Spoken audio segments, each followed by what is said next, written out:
Hello and welcome to Season 3, Episode 6 of Fabrically Speaking Live. And this is the third time we've had trouble with our new service that we're using going live, despite being on tech support with them today. So I'm going to have to call on my brilliant son to get it all figured out, I think. So hopefully everyone will find us. Hello, Sherry and Sheila and Susan. Hey, 3 S's. Welcome, everybody. So today, and for those of you who don't know who I am, I'm the inventor of the Creative Feet line of sewing machine products. And we go live every Thursday at 2 o'clock Mountain Standard Time. I know a lot of you are in the cold right now, freezing. We woke up cold for us. It was 12 degrees this morning. I'm in Arizona in the Prescott area. Aurora, Colorado. Well, I know you guys are buried in snow because my daughter had a post and she opened her door and I think it was like 1.5 feet of snow outside her door. So she had to snow just to walk out, or shovel just to walk out her door. I don't know if my camera looks okay. It kind of looks blurry to me. We'll see how it goes. As long as we don't lose the internet, we're good to go. Hi, Donna. It was nice talking to you today. Linda's ready for a good time. So am I. So basically, I didn't get to sew because I was on the tech support. I was going to have this one already sewn up, but the pattern works and it's perfect for the pressers to go into. For those of you who have complained because your presser, when you put it down, because it's so round, it rolls off your table, this pattern will be included in the pattern for the cozy for your platter. This is a big pattern. And what happened was last night I went to sleep, but like many times when I sleep, I don't sleep because I start designing things in my sleep. And I had this idea that the biggest Octi-Hoop might just be perfect for a platter, for making a pattern and having it go side by side. Well, it wasn't quite perfect, but it was what inspired today's lesson. And I also had a couple conversations this week with people and emails and texts. And so I guess you're all feeling cold and thinking about your bowl cozies. I do have a pattern on the bowl cozy, and I show you how to make this for bowls that are wider and narrower or coffee cup size. And one of the questions I had was, can you embroider on a bowl cozy and put it in the microwave? And I do have after this video is over, I will have in the description all the links, and one of them will be to the bowl cozy videos. And a lot of you have been taught that you have to use all cotton for your bowl cozies, and it's really not a good idea if you're going to put it inside. So the science is that a microwave actually gyrates like molecules of water, fat, and sugar. And anything else in there is just going to sit there. The only way to have a fire is to introduce one of those 3 ingredients into it. However, your food will get hot inside the bowl. If your food gets hot inside the bowl, and then you go and you take it out of the microwave, and you have a bunch of embroidery on the outside of the bowl cozy, that thread could be warm to the touch, or I haven't done it, but theoretically, based on the science, you are at risk of having your hand be hot. And also, I don't think it will be quite as cozy to embroider on one. Like, this is a bunch of polyester thread, and it's it's not soft to the touch like the cotton fabric is. And I know it may sound confusing when I say cotton's not the best option for everything. So inside of your bowl cozy, if you put cotton batting in there and it has little husks from the actual plant, those husks are made of fat and cellulose. And cotton is mostly cellulose as well, which is a sugar. So I don't cook with my bowl cozy inside, but know that this bowl cozy is I think it's 2 years ago that I released the pattern and the videos on these. And if you look, you can see the thickness of the batting is still really puffy in there. And this is the bamboo batting. Which is what I recommend that you use for this, or a polyester batting. Outside you can use cotton, but just remember, it's just you can have a fire in your microwave. Don't open the door if you do. Just turn off the power. There's no air in your oven. It'll blow out, or it will put out the fire. It is definitely not caused by polyester, because polyester is a PET polymer, which is absent of all of the ingredients required in order to create a fire inside of your microwave oven. Hi, Echo. Okay, here we go. So what I am going to do is, I really want to make the little one, and I know I can finish that, but I haven't tested this pattern yet. I was designing it in my sleep, as I said, and this is the pattern for this little, or what should we call it? Pencil case or presser case? Presser pencil case. And you can see what else fits in there. My glasses. I can't wait to actually have it sewn, and it's a perfect fit.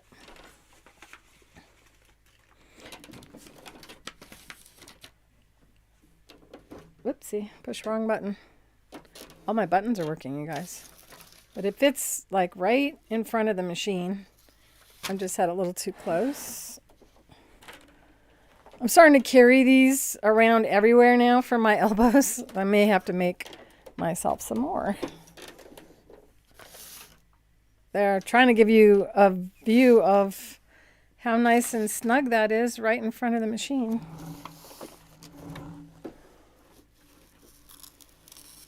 It was -9 this morning. Tinkerbell never she's always in the bed with me, but she's never like right up here. And the last 2 nights she has been. Hi, Joanne from Kansas. And I'm looking, where am I looking? I can't tell which one's on my cell phone and which one's there. For my chat, I can't believe it. Can't believe this thing's just still not working. It's working, but there's something I am doing wrong. I'm not blaming it on the techs. My son will go, "What were you thinking, Mom?" He's like, "Duh, I'm sure." Great size for pens, glasses, yes. All right, so this is the pattern so far. Now it's too big for your average printer, but I printed this out for an 11x17 printer, which I'll probably give you both patterns. I know there's some of you that are very new to sewing and you get confused about fabric and how to cut your patterns out. Because we get questions in the school, and that is where you should ask questions, and openly ask them if you're brave enough, because everybody that's in there is learning as well, and they may not have thought of the question, and you have the perfect question, and it ends up being in the feed inside the school. And my school is kind of like Facebook, but it's just sewing. It's just our private group, and it's free. If you haven't joined yet, it's create.clarerowley.com. It is at the top of the chat, and you can click on that link and go there. Hi, Lorinda from Oregon, and Ellen. Just too many of you. And all of you that are lurking in the background, welcome to the feed. I'm hoping to have a special guest in the chat today. Kathy Ruddy, are you in here? If you are, don't be shy. And if you can't figure out how to show yourself, you have to be logged in. And oops, I forgot to turn off the phone again.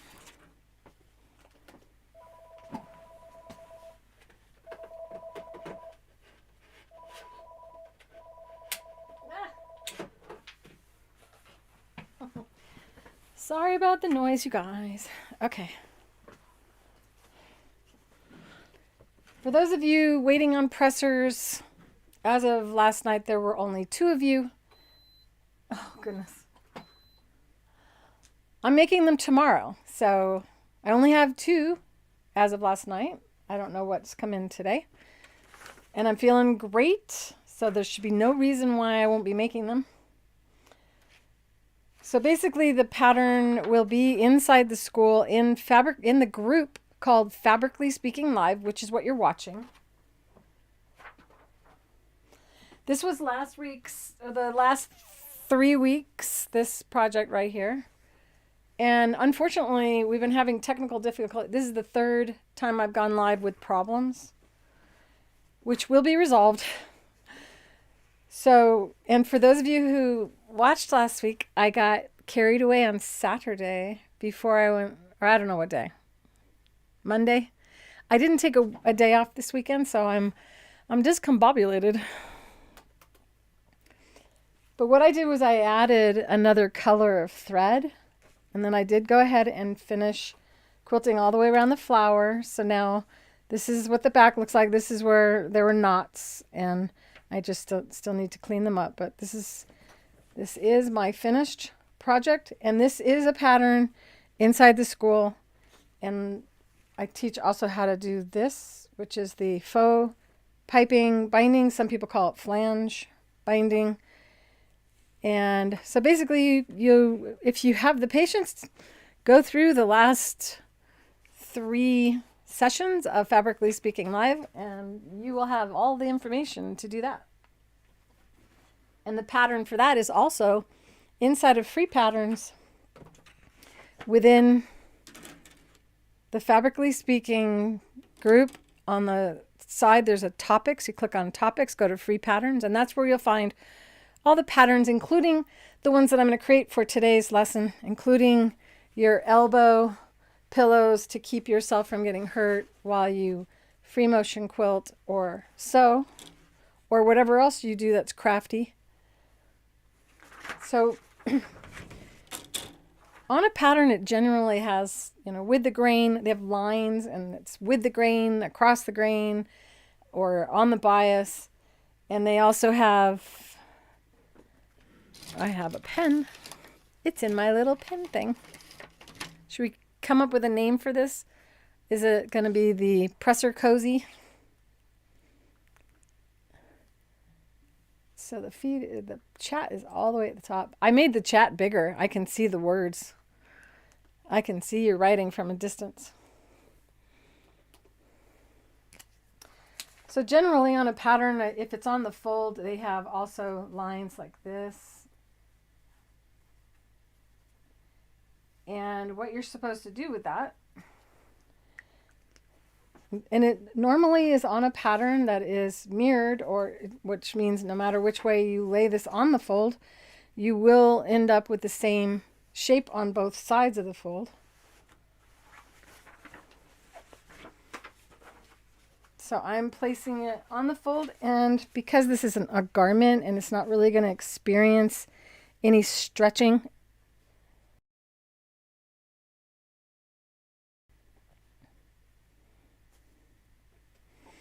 when you wear a garment and you raise your arm, if you didn't cut your sleeve or your bodice with the pattern lined up correctly, you could end up with a very tight or uncomfortable garment.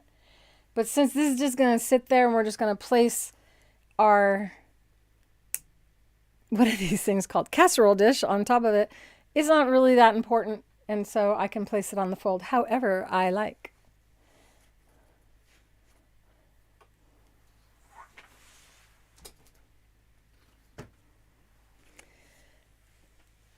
Brenda from Tennessee, welcome. Sorry our notification or reminder thing is messed up right now. I'm glad you all found your way despite our technical issues. I must not be the only one who has these issues because you guys are good at finding me after I get lost. Guess I'm going to pin because I don't have any weights. You can also use heavy washers that you can get from the hardware store to hold your pattern down. You can also trace your pattern on our hold light stabilizer and never cut your actual pattern out of shape. It irons onto your fabric so it won't slip and slide on you while you cut your pattern pieces out. And that is the stabilizer that has a hummingbird associated with it within creativefeet.com. The link for our website where all the products are is at the top of the chat as well.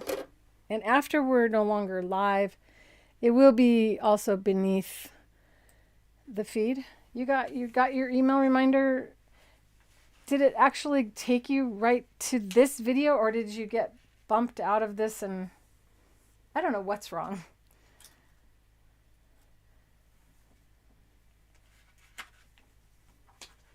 If I just was as smart as my son when it came to this stuff, and he was awake when I was awake. I've been getting up before the sun, so that's funny. I've been getting up before the sun and my son. And I found my itty bitty ruler from last week when I was looking for it. Very happy about that.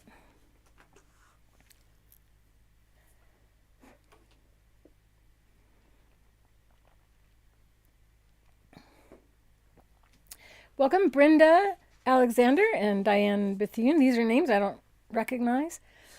Welcome to the show. We do go live every Thursday at 2 o'clock Mountain Standard Time.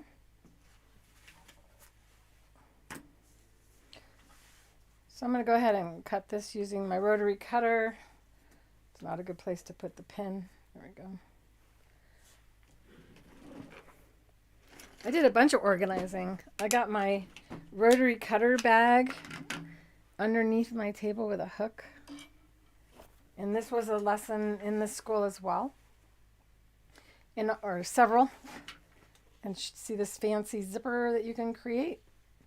And this is where I keep all my rotary cutters so they can't get damaged or cut me. And it hangs on a hook underneath my cabinet. And I made it so the hooks can't fall off because I'm tired of things falling on the floor. Yep, I'm getting organized. I'm getting ready to do more with you guys in the school. To be able to go live again for our VIPs once a month. We have a private chat. And I feel so bad that I haven't done it in a while. I was just trying to get caught up and organized. And I am feeling like we need to do that really soon. I'll be getting in touch with all of you that are in the VIP group very soon. So,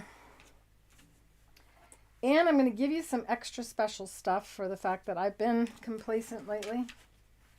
I don't have my pad on my table. I got too much stuff on the table.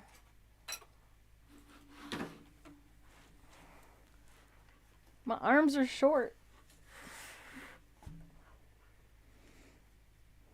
Do any of you have short arms? Ow, I just poked myself. See? That's why I don't like pins.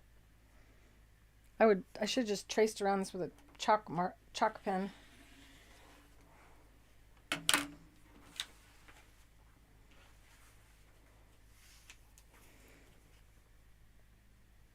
I might have to step away. I think I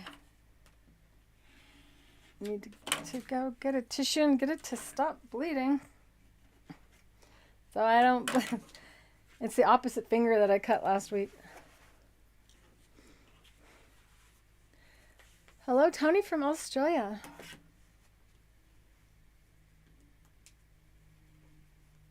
Yeah, you guys are in your warm season right now, right? There we go. So then when we remove the pins, now we have this big piece. And this is, for those of you who don't already know how to cut out patterns, that's what happens when you cut on the fold. You end up with being able to open it up, and it ends up being larger. And know that I didn't measure anything. I was just starting to design the pattern, which is kind of what I do frequently on the show. So this is probably too small for this, but you know what I'm thinking I'm going to use this for is, and partly what I like about pattern designing is as I'm designing something, I make one and I can use it for whatever I like. So it's not wasted if it didn't work out, and then I make adjustments, and then okay. Batting fuzz. This is how you get a square little tote or little table organizer. If you have our Octi-Hoops, you have the ability to make 3 different sizes of these from using the Octi-Hoops as your pattern piece. All right. I kind of feel like having this be double-sided, the same, but I have another fabric.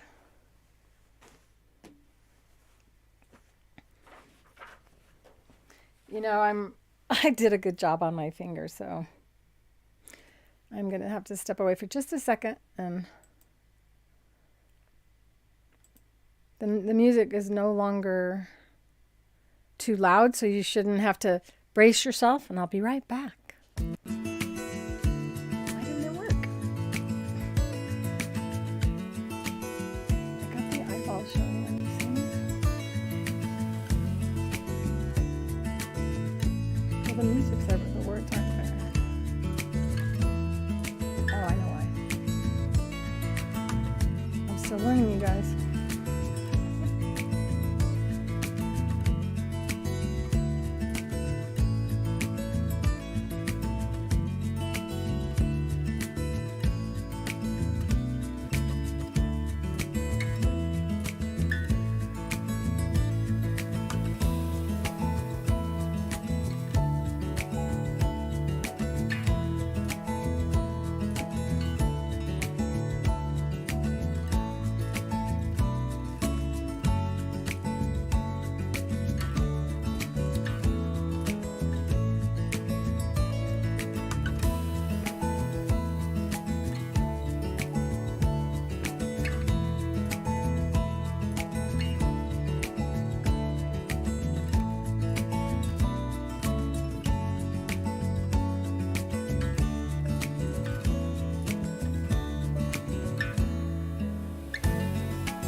I got scared there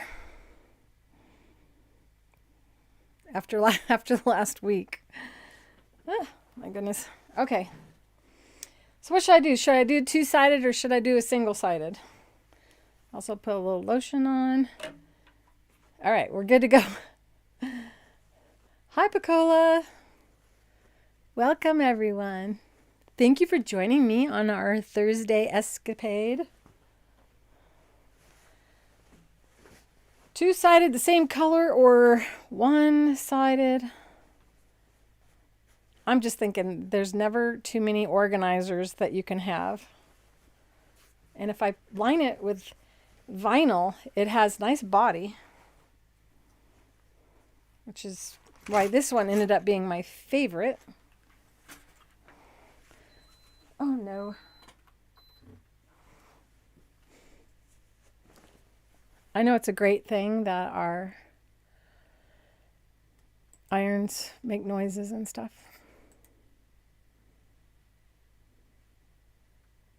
Two-sided it is. All right. Thanks for voting. I appreciate it when you do. So I'm going to try to use the least amount of fabric.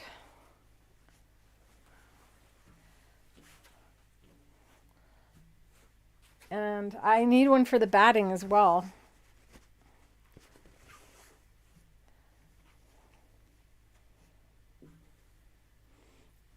Ugh, I'm already itchy thinking about it. Even though I'm not allergic to it, it's just the bamboo batting tends to float in the air. It's so soft.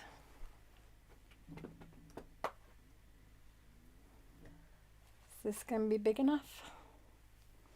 Looks like it. So I may as well cut the batting as well. So if you are making this, I would put all of your layers down and do all of them at once.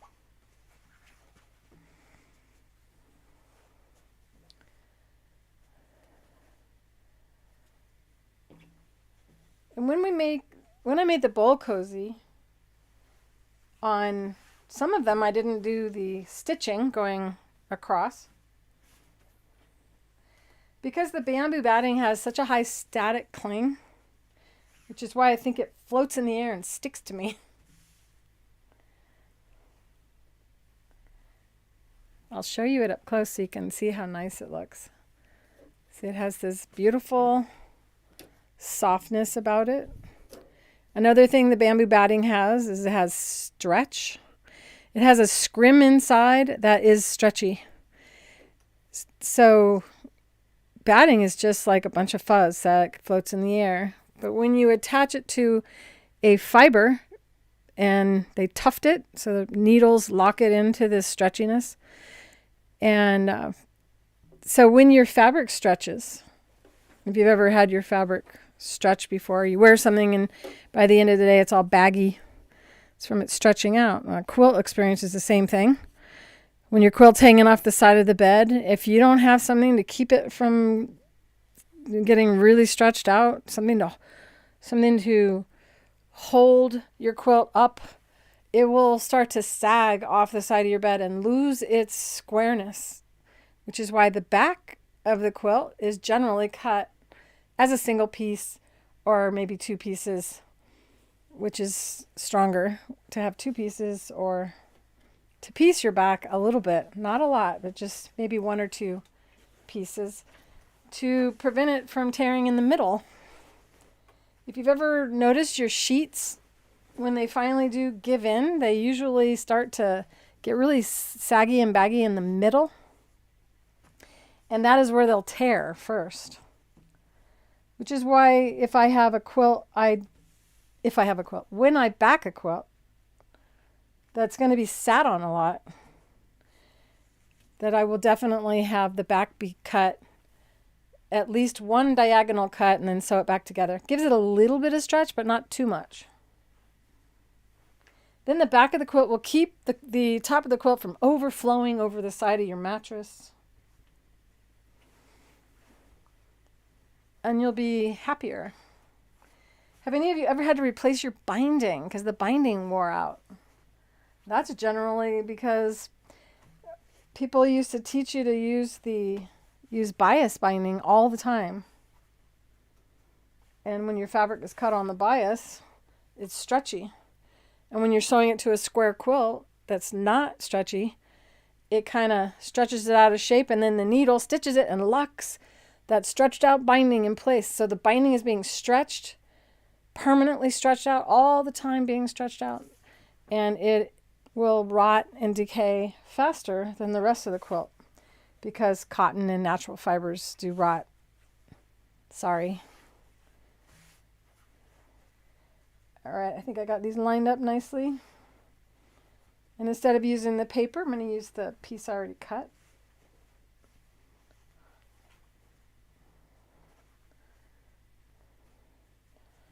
Can't remember if I cut the batting the same size. I think I do. Oh, that's right. I've never done this one before. Can't remember something you haven't done.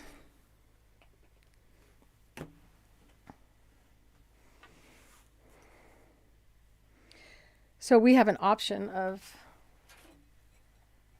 making the bowl cozy style top or binding the top. And another thing is if I'm going to make something for a casserole dish, I really should design some handles for the sides so that you can wrap it around and over the edge of it. So know that the pattern for this bigger one will not be ready right away probably, because unless I try to think it through right now. I'm trying not to design live with you guys anymore. Feel free to ask questions as I do this boring stuff. Cutting out to me is not exciting. I like the sewing machine part.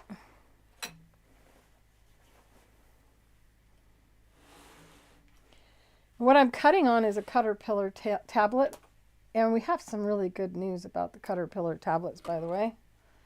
They are almost back. And the ones that we're out of are just the Ultras, which is the one that I have here on my table. This is twice as big as the smaller ones that they offer. Come on out. Come on.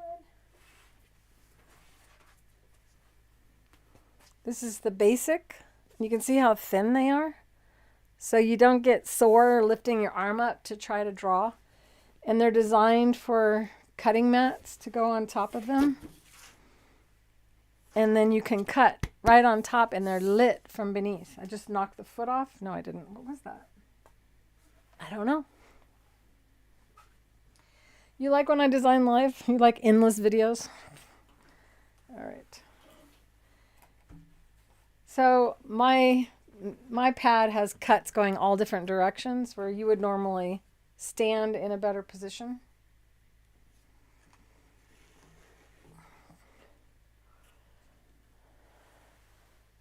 Because I'm limited on space and I gotta stay close to the mic and close to the buttons.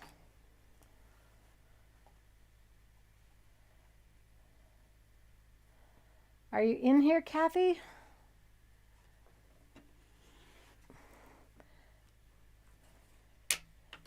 Kathy Ruddy is from Live Guides, and she, if you guys remember my conversation, she's the one I slept on her couch with her cats when Clotilda and she and I all first met to develop videos and go live. Or not live, but to go to film videos, which is the beginning of video education. Not just for the sewing industry, but for everybody. We were really, really ahead of the game doing VHS videos. All right, so I can just sew these, or I can quilt them too. I got to think it through. What we do first is I need 2 battings. Yes, I do. Did any of you know that already?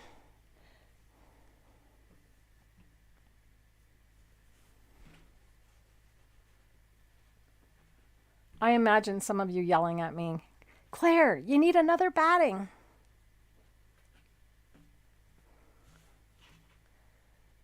Hi, Cynthia.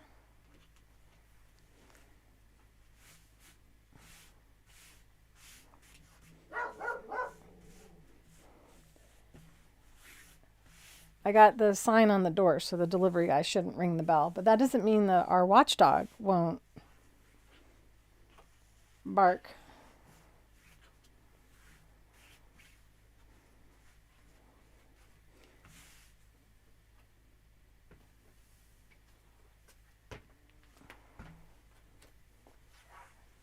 Okay.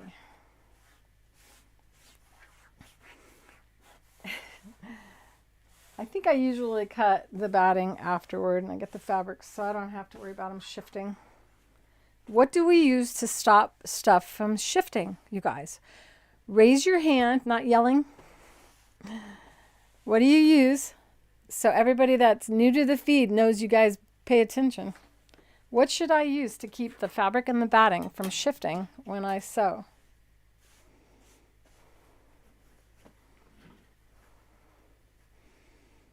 I really want to finish this one too. This is the largest of the square little organizers.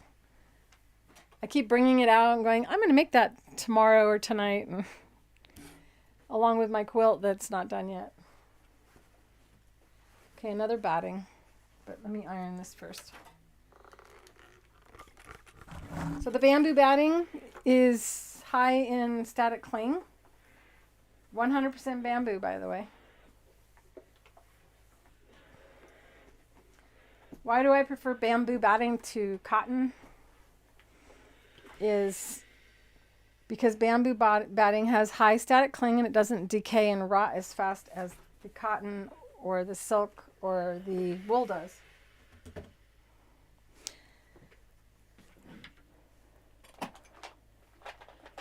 So this is my glue. This is the liquid-based water-soluble stabilizer in a bottle.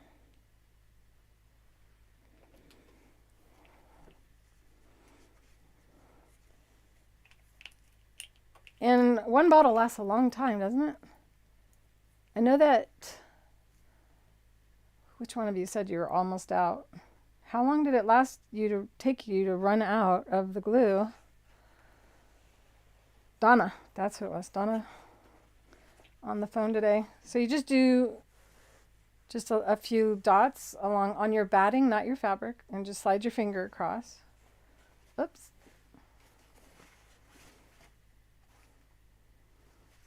Oh, I did have it right. I thought I had the right side the wrong way.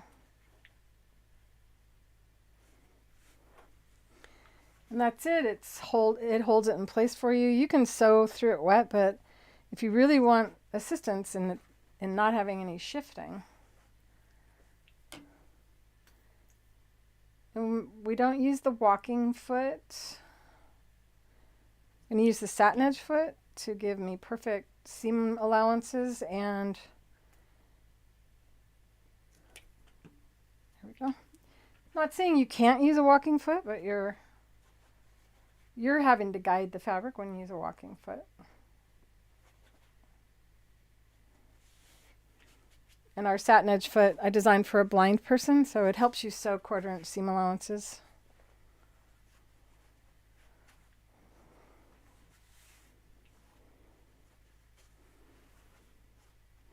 Bob Riddle is watching. Bob Riddle's the reason the foot is called the magic foot. Or in part. There we go. So very light touch on that, and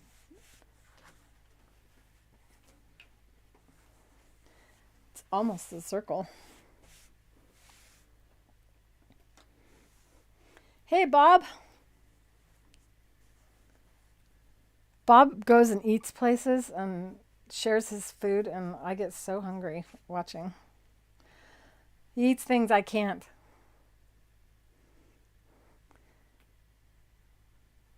So just little dots on the edge, and it's non-toxic. It's just wet water-soluble stabilizer. And then I will do the next one.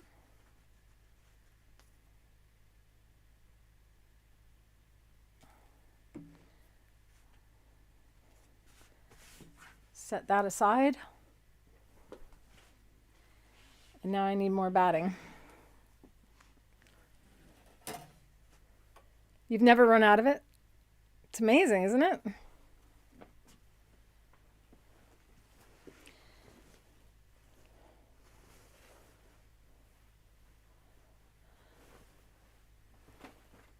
I never waste any of this stuff.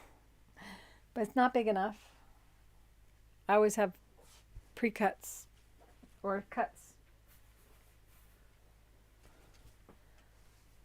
Too small.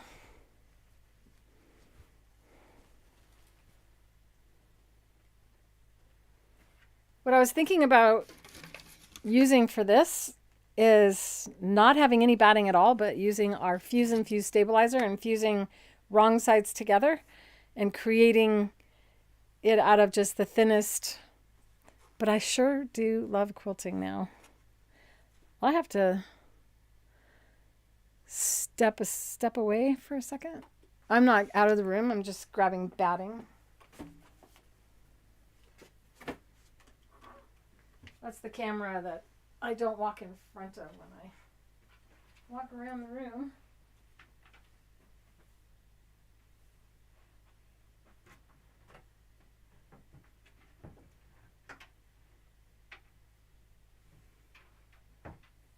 Where are you, batting?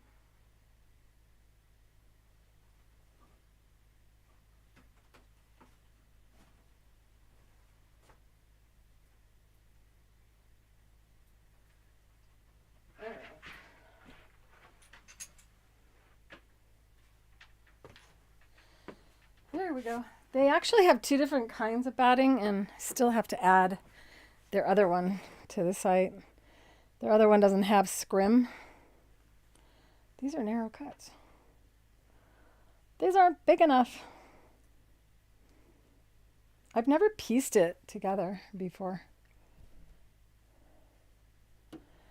It's okay, Teresa. Welcome.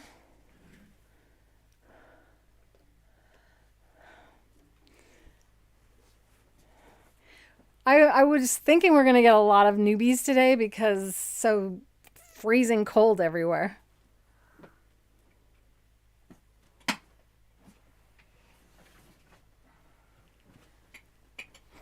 I had a piece here all along.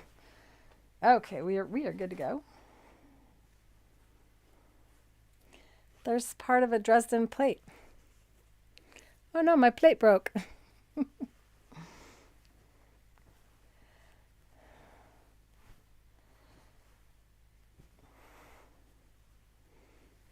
For those of you who were at the Phoenix show this last weekend and you noticed I wasn't there, sorry. I hope you still had a good time when you were there.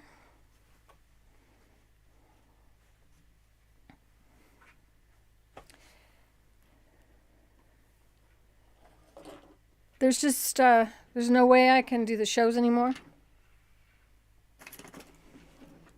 We're just too busy.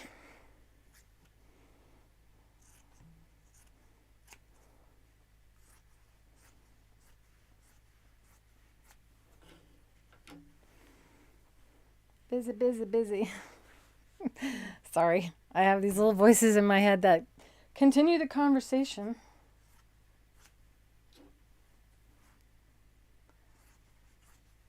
All right, so now you know why generally pattern designers don't design while live. Because you have to sit there and wait. Last time I put this on the ground, I found Tinkerbell she was digging into it, trying to make it into a bed. Right now she's sleeping on her chair. Yes, the iron-on tape, something that I think I should get. Iron-on tape for joining batting together. I thought that was a really good idea. I've yet to use it. I always think, well, couldn't we just glue it together with the basting glue? Should have just tried it for you this time.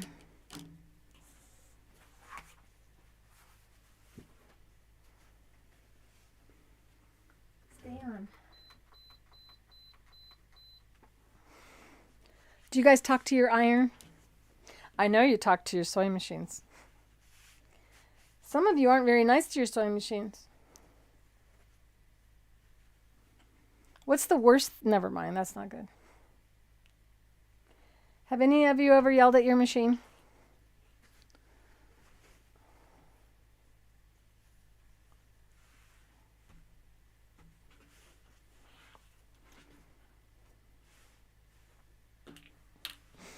That wouldn't have worked.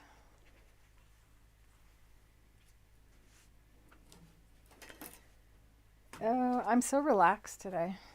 I feel like I'm too relaxed.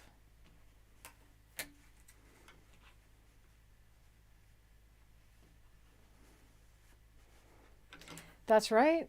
Batting side by side. So why? Because it's not, that way it's not lumpy. This brings me up to the quilt as you go technique.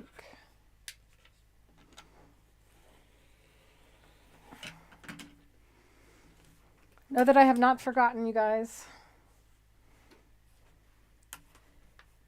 Having the stick and tear arrive caused more delays on getting the quilt part, the king size quilt ready. I keep thinking, when am I going to get that done? I feel like I'm getting closer. Still have to open the Creative Feet Extensive in the school. Your machine got revenge at you for yelling at it.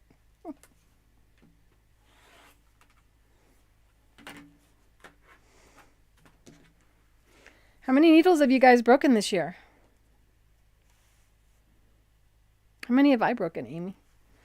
I don't know. Amy may be asleep. I think she's still recuperating.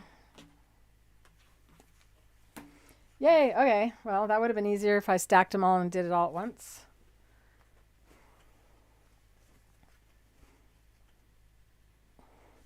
Never iron on your Caterpillar light tablet. Make sure you have a pad that protects it. I did that last week, but you know what? Even though it warped when in the middle of ironing, it ended up not being warped. It ended up flattening out. I got lucky.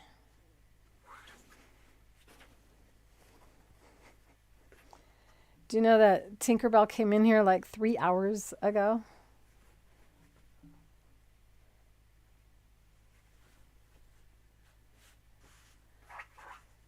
It's going to feel like the show's endless today. Like the 6.5 hour episode that I did.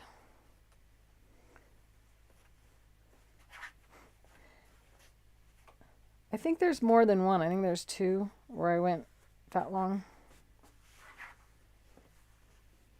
I don't do that anymore. Okay. Let's iron you.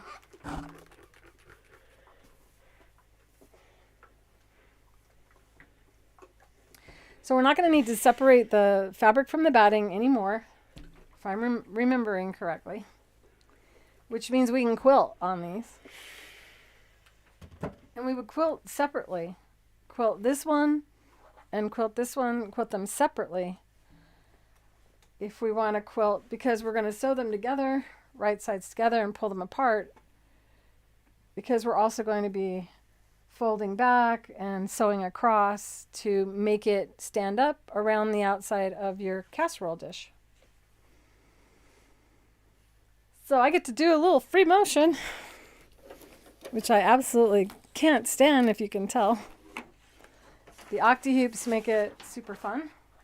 I have no plan. And I'm thinking this is going to be the outside and this will be the inside, so I can see it when it's empty. I don't know. Which way should I do it? You guys get to vote. Dark on the outside or light on the outside? Which one? It's going to get dirty from being... Maybe I should put the dark on the inside. Really doesn't matter.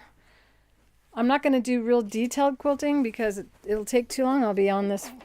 I could quilt for hours. Moving things out of the way, getting my elbow pad ready so that I don't hurt my elbow. Putting things where they belong.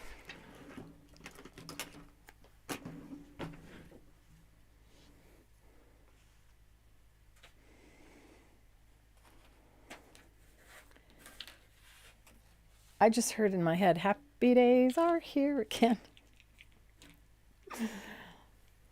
Well, I'm a little loony. By the way, last week I was supposed to give away a pendant. Know that I haven't done it yet.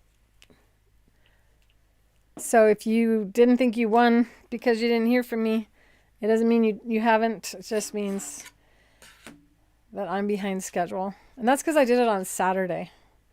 So it hasn't been a whole week. It's only been part of a week. So this is the Octi-Hoops. These are 2 of the Octi-Hoops. You do receive 3 when you purchase a set.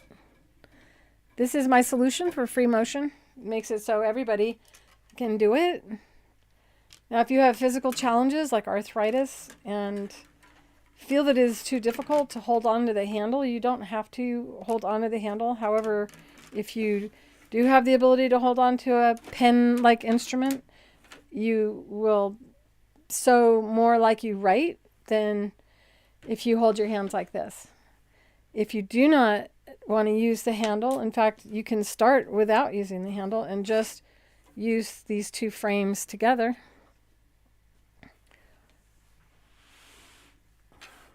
And just slide them around like that. It's just the bringing of the 2 frames together. And it's a very relaxed, loose hands, kind of like the same amount of muscles that it takes me to move this around on the table. Very, very light.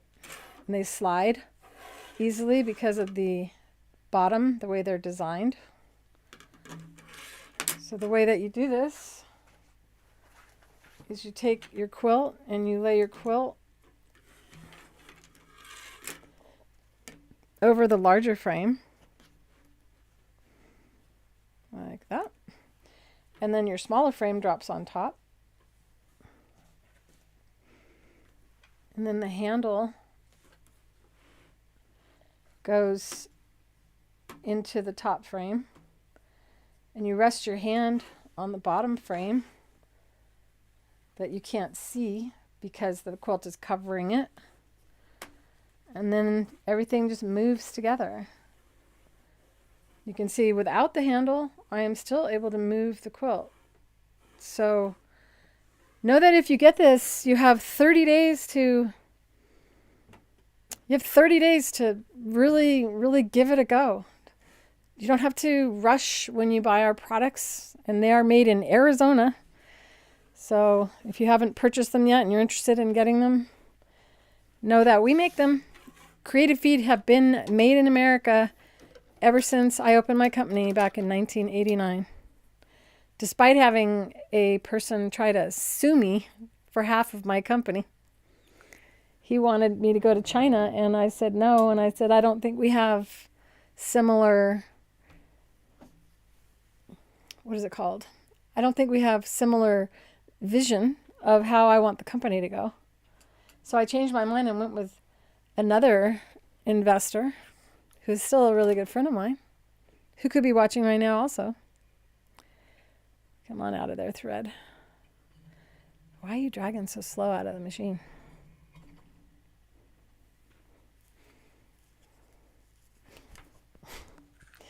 I told my hands not to drop anything today.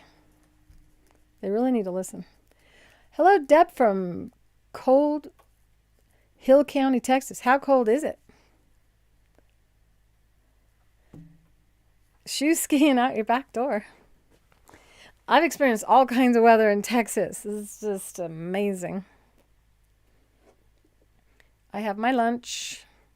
I'm going to spare you watching me drink it. And I'm going to grab some thread colors to choose from and have you guys help me pick which thread to use. It's okay, Tina. And Tina, I heard you. I am going to start the school live feeds again. Yeah, I heard FedEx today on a news feed saying they're not even trying to ship today. So if you're in the whole middle of the country, I guess, is, so trying to get from our side to that side, a lot of times what happens is our orders get held in Phoenix and they wait for the weather to clear and then they move it. But crossing fingers, none of yours are delayed. I didn't ship anything today because we were almost completely caught up yesterday and I had to do too much tech support. The Caterpillar company let me know that their stuff is no longer on a boat. It is now officially on a truck or being loaded onto a truck. So now their stuff just needs to get from Los Angeles to Utah, and they will be shipping any of your orders that you're waiting for directly from Utah to you, so you don't have to wait for it to come to Arizona and then go to you. And I cannot wait for that moment, because some of you have been waiting since early October for some of your Caterpillar stuff. Know that I wouldn't hesitate to order anything at this point from them, from our site, even if it says we're out. You can go ahead and, I think we have it set so you can order. All right, what am I doing? Picking thread. Picking up thread. What colors would you put on those?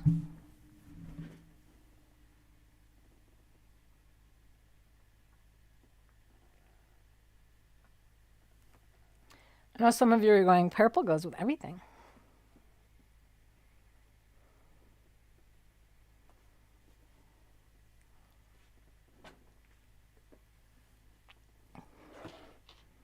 They're such bright colors. What should I use? Purple is complementary to green. Let's see.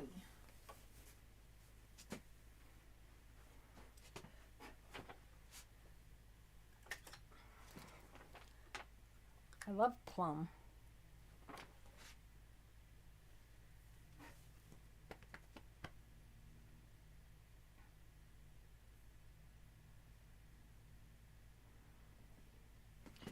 Okay, well, that voice in my head said don't overthink it. So I'm not going to. I'm just gonna go ahead and use that so you can really see the thread. Because, you know, it doesn't matter. No matter. It does not matter to me. We got bobbins. And then we have our Deco Bob bobbins. And looks like I got a good one to match with that. I'm going to pull this mint color out as well for this one. Because remember, they're two separate pieces, so you don't have to have... This is actually a better way of choosing your color. You just bring your bobbins out.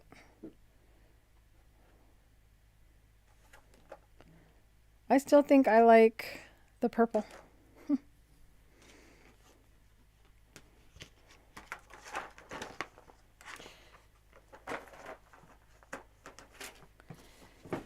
But I'm going to go ahead and use this in the bobbin because it's going to be on the batting. No one's going to see it anyway.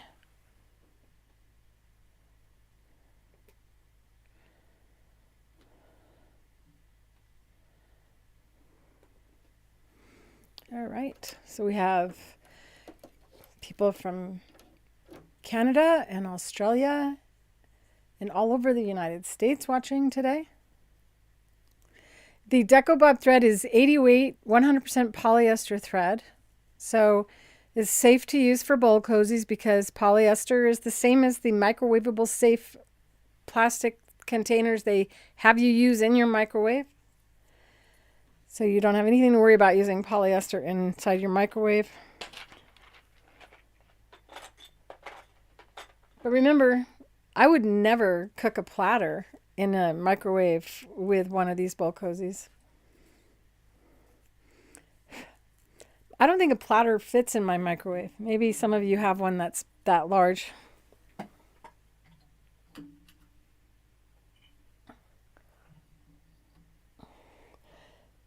And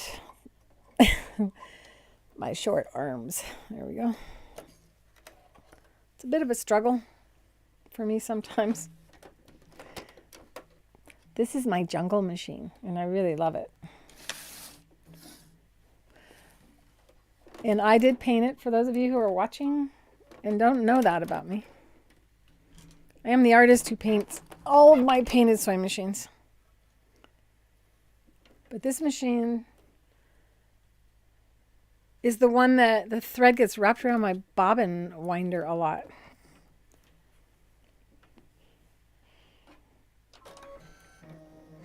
Hi, Karen. You changed your name? What was your name? It doesn't matter.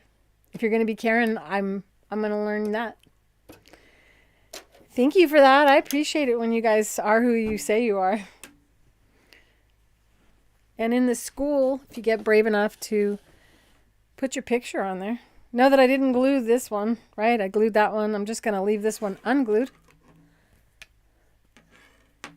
Yeah, have you ever done it anyway, though? That plate's too big for my microwave, but I'm going to put it in there anyway. And then you hear it going bang, bang, bang on your door. Bad behavior. We're not supposed to do that. All right, so I was thinking we're close to... No, I'm not going to do that. I was thinking we're close to Valentine's Day, and I didn't have anything planned for Valentine's Day. So I was thinking we could do hearts, but this is flowers, and so I think I'm going to do kind of like some flowers. You've done that? Raise your hand if you have done things you should not do with your microwave.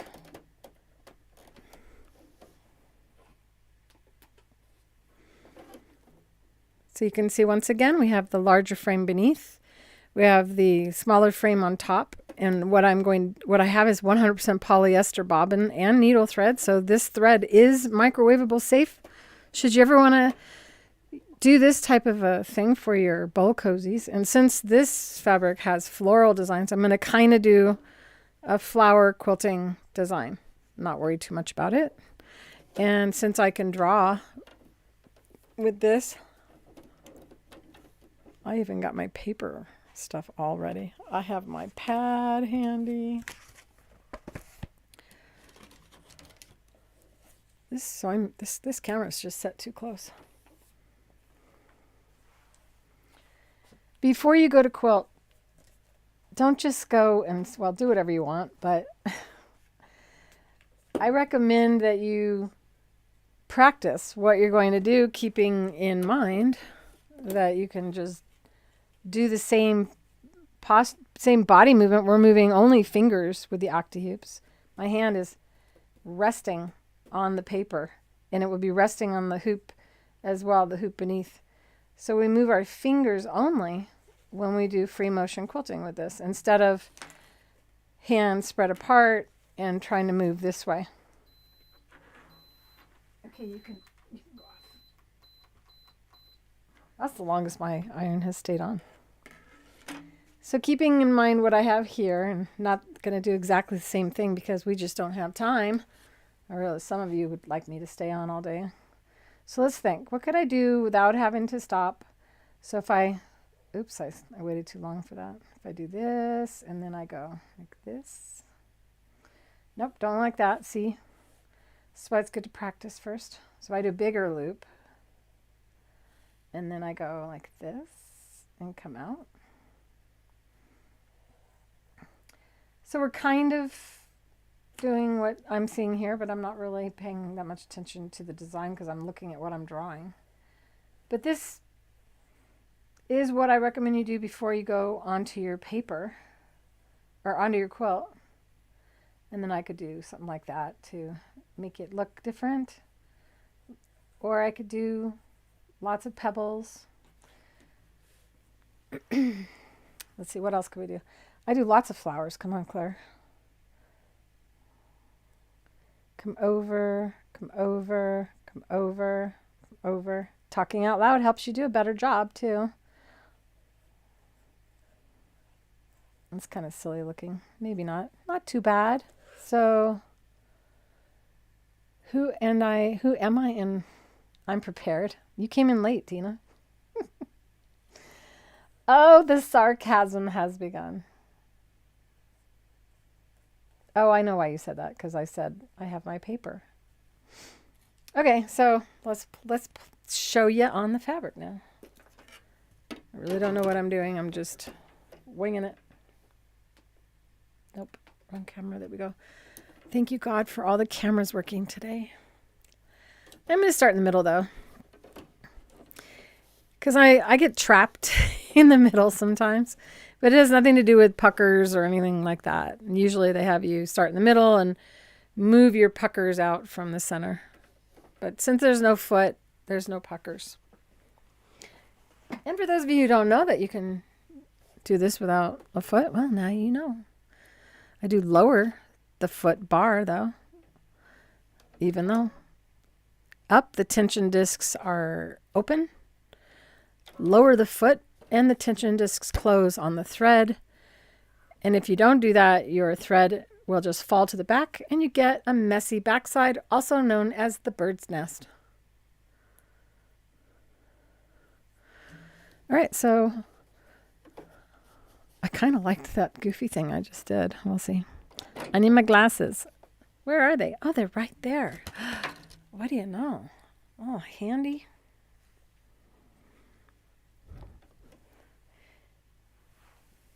Sorry, I never know which camera is going to be in my way. Okay.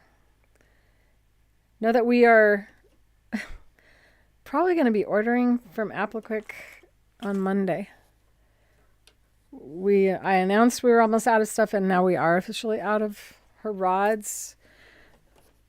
And I figured, well, with that storm, even if I were to rush to order, they would be held as well. What? Check and rethread the upper thread. It's fine. Isn't it fine? See, I talked to my sewing machine. Okay, it still doesn't like something. What don't you like? And unfortunately, I can't push through because, well, maybe fortunately, I didn't find my little scissors. I actually stole from inventory. I have no idea where these went, but I really, really, really love these for cutting thread. All right, let's see what it looks like on the back. What is the matter?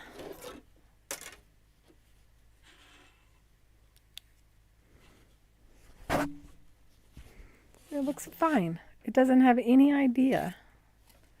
Why is it thinking something's wrong? I'm going to show you what I do when that happens. I'm going to take a piece of fabric.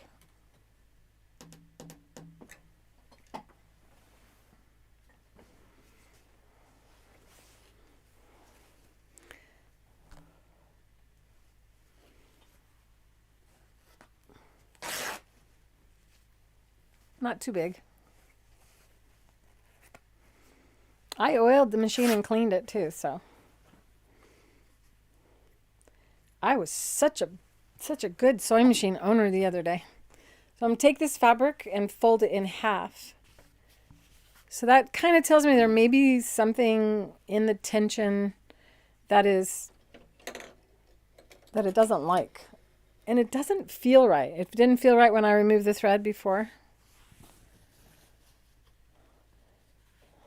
So take that and put it through the tension discs and rub it and then pull down. And sometimes something falls down there. Who knows what it is? My bangs are in my eye. There we go.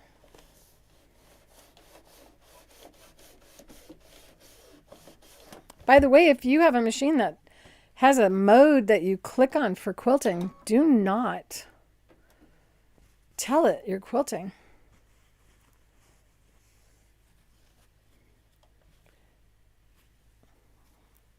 Hey, look what I found in my tension disc. Not a lot, but it may be enough to cause it to have an issue. If it has like a little sensor in there, a little camera of sorts, tries to stop you from getting the bird's nest. We'll see if that fixed it. See, the thread is really loose right now, and it was super tight when I had it in the machine, even though the foot was raised. It should be loose until I lower the lever.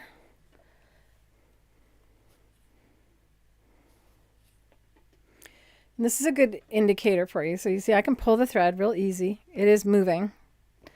And I'm going to go ahead and thread the machine.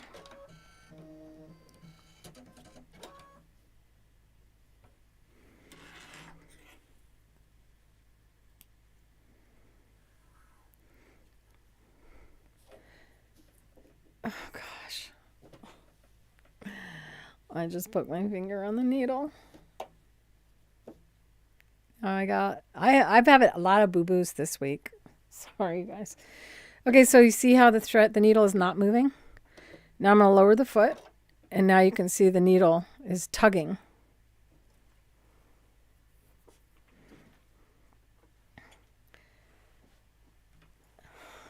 Welcome to live TV, where the host has to step away because she keeps hurting herself. So you don't get grossed out and I don't get blood on anything.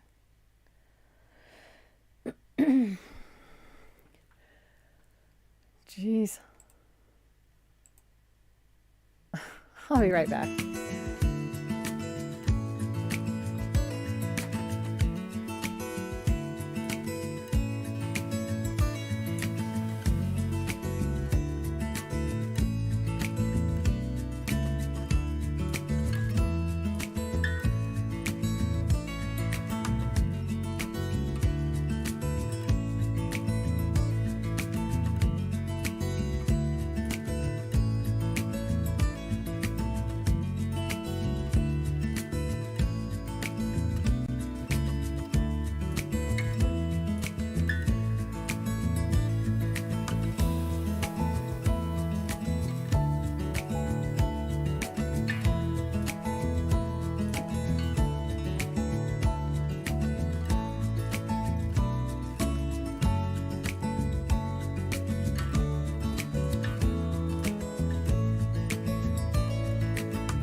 My.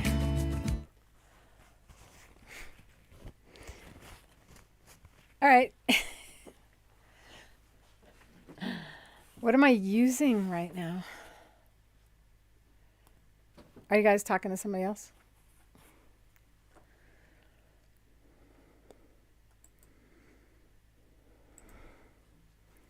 I'm using 40 weight polyester thread in the needle so you can see it really well. In case I didn't say that already. It's the Polyfast thread in the needle. And the DecoBob 80 weight polyester thread in the bobbin. My elbow little bolster pillow, which you can make watching Fabrically Speaking Live. If you search for bolster inside of the school or inside of my YouTube channel, you should find it. And the Octi-Hoops, the medium one on the bottom and the small one on top, and hopefully the machine will sew. Because it was like thinking it couldn't sew a minute ago. Put my little scissors in the new cubby. All right, here we go.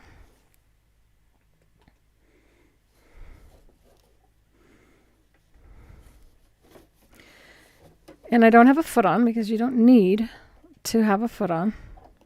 When you don't have a foot, you can see where you are, which is why I didn't need to turn my hand wheel.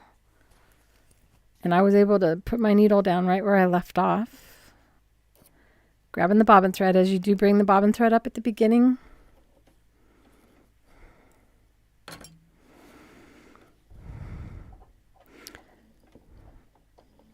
If I were not just in a hurry, I would cut those threads and start over because I'm so close to the beginning. Ooh, this is what new scissors feels like. So nice. I feel like sticking them there. Not a good idea.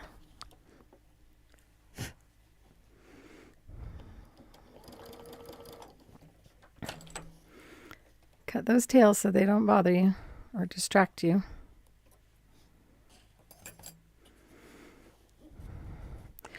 Elbows down, shoulders relaxed. It's a little thing I say before I go live or before I start sewing. Now I'm gonna do a small petal and then a large petal. See, I changed my mind. Machine's going too slow, so my stitches are really big. So I'm going to increase the amount of pressure by taking my slipper off so I can feel my foot control with my toes better. And I do usually use a slower speed, but not that slow. Yikes. Small loop, bigger loop. Once you get the hang of it, you'll probably start feeling like you can go faster. You can change your direction when you're working with something small like this. So if you don't feel comfortable, make sure you rearrange yourself so that you're comfortable. Small loop, big loop. And I'm really trying to just get this done. Feed dogs are up, but I can lower them. I frequently forget. I'm almost always remember in the middle of sewing that I forgot to lower them. I always quilt better when I'm alone, when I'm not teaching. So now I'm going to lower the feed dogs. You'll hear it.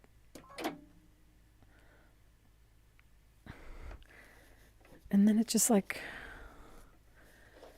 raised that up. That's interesting. Okay, so that was a little one. Now I can make a leaf.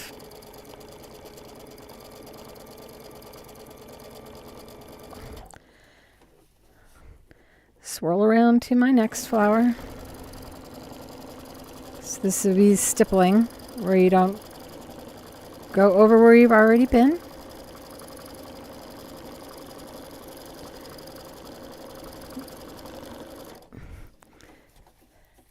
And now I'm going to make another flower.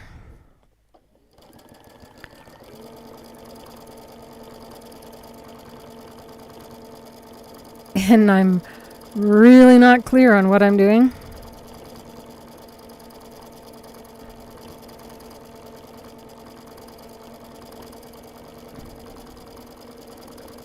Just had feedback, didn't I, on my microphone?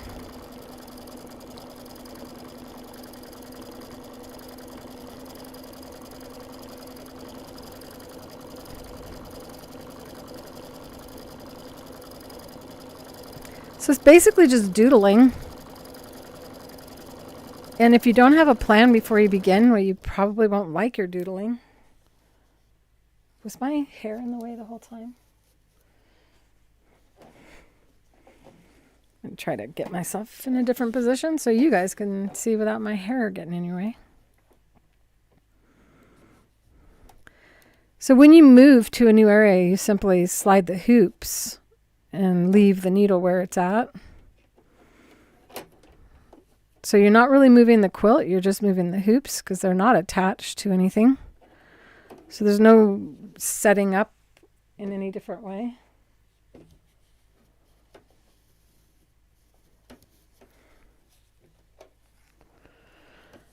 Feed dogs up or down, it's up to you. And a leaf. And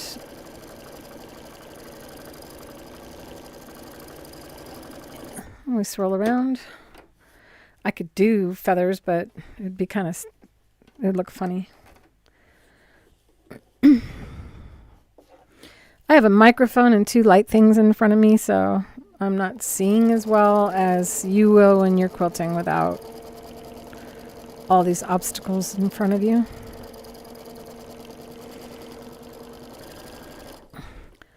Zoom, zoom, zoom. Still kind of cool instead of having just plain fabric. What's my easiest design to doodle? I have this repeating thing that I do.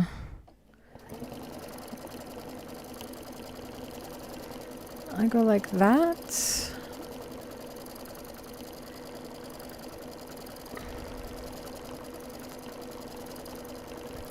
is why I tell you guys to doodle. Like at night, just sit down with a pad of paper and a really good marker or something that you don't have to squeeze very hard and doodle. Practice what you might want to do.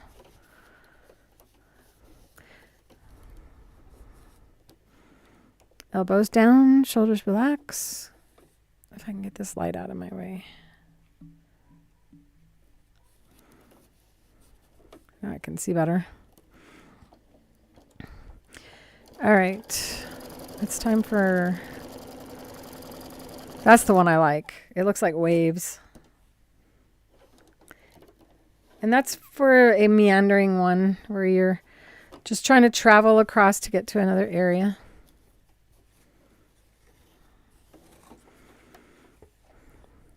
The other day I quilted bees on something that I can show you.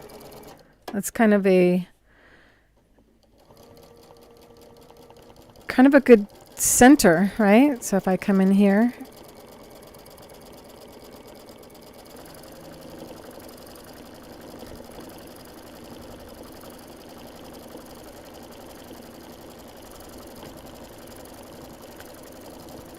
that's fun. So basically you got to have an idea of what you're going to do, or you'll just kind of doodle around and end up with nothing that's cohesive.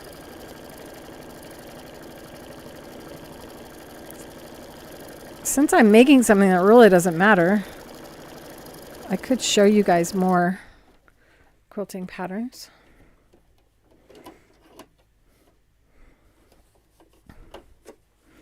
Let's try a dragonfly.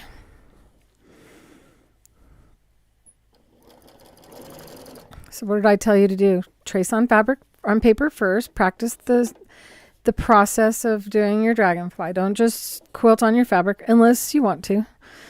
So here, and he has an eye. Whoopsie. And he has another eye, and then he has antennae.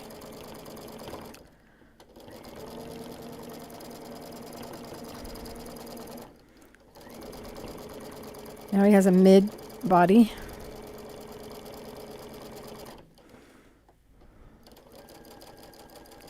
And they kind of have little sections. They're not all the same though, are they? And then they have another part of their body. It's a lot of pieces. They don't have a stinger like the bee did. All right, now I got to think. The wings. The wings on a dragonfly.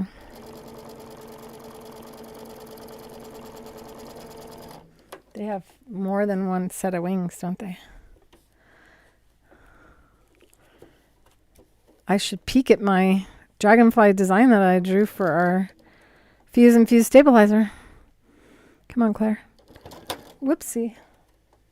Thread just got caught on something.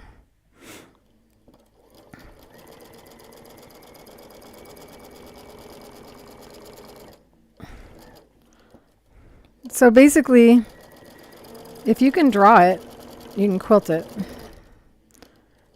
You want to go down the wing and give it a little more detail, you can do that. And sometimes they have, or they definitely have this kind of stuff going through their wings.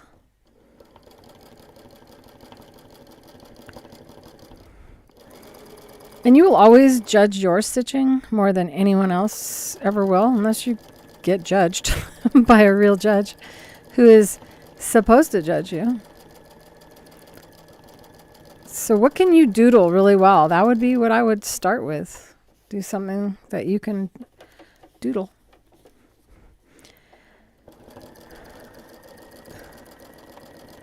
I love free motion quilting, and I never thought I ever would. Just so you know, it used to hurt so much, I couldn't do it for very long. But the Octi-Hoops make it not hurt because you don't have to squeeze on the pen like you would if it were a real pin. And it slides real easy. Now I'm going to show you my hand is now, the hoop is over extending out from the machine. So I become an extension of the table. And then I use my thumb to bring the hoops together. So your job for your non-dominant hand is to just keep the two frames together in any one corner of all 8 corners that you have to choose from. If you're not comfortable in that position, you're not locked in that position. So you can swing the hoop around, you can swing the top frame around, or you can pull the handle out and just drop it into a new hole. So nothing is actually connected to anything, but just the action of bringing the two frames together in the corner makes them behave as one. Bye, Nikki. See you on the replay.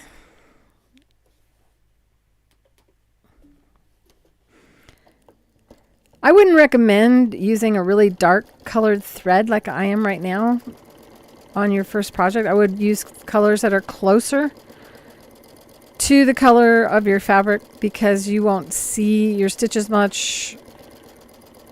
So this is super contrasting.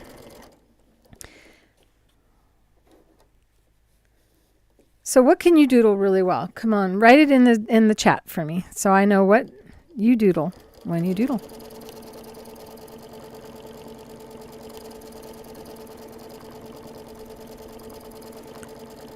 I think a snowy day is a perfect day to doodle. There we go. I had my fire going this morning for the puppies, for them to warm themselves by. Now we can also kind of imply where that dragonfly came from.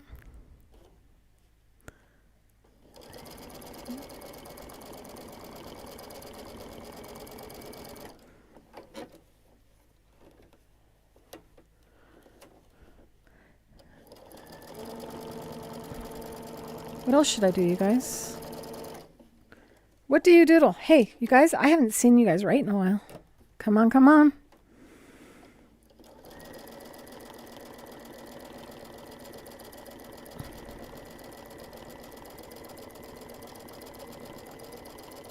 It's kind of like a lucky charm. We're basically just keeping the fabric and the batting together so that after it's washed a lot, the batting and fabric will stay together. And you could do a heart real easy. See how easy it is? So if you can draw a heart on a piece of paper, you can. Since it's Valentine's Day. And you can go like this and make it a cute heart. You don't have to quilt as close together as you do with some other battings. Bamboo does not require stitching every 1/4 inch, so you can leave large gaps.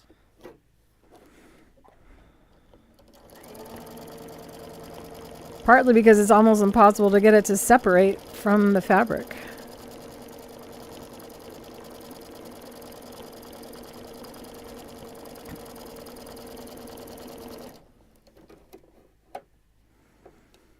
You doodle fish. I know what you want me to do the fish quilt. I'm sticking to flowers and dragonflies on this and just loop-de-loops.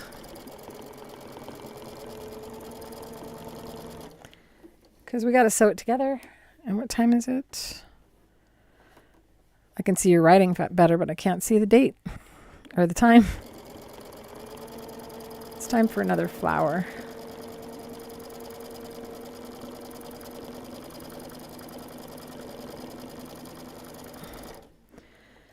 It's not the prettiest center, but it's a center. Now we can.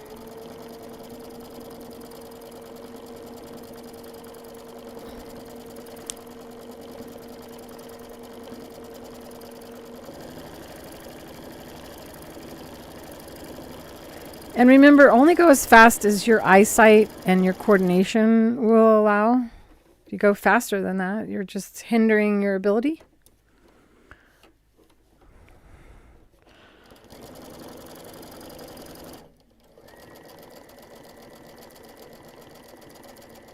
Time for a leaf. Or is that one of those plants that eat bugs? What are those called?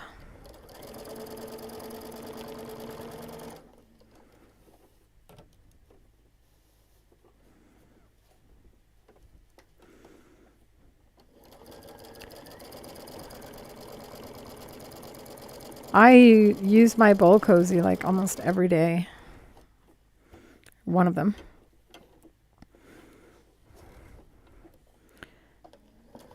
Time for a flower.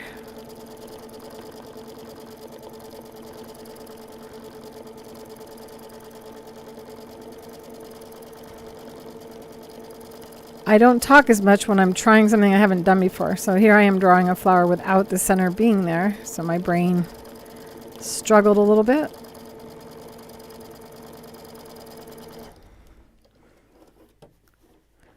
In a minute, I'll show you what I ended up doing.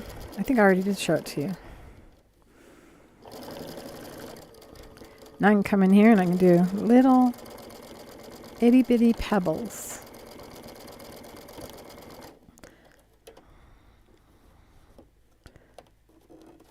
And this would be better with a thinner thread when you work really small like this.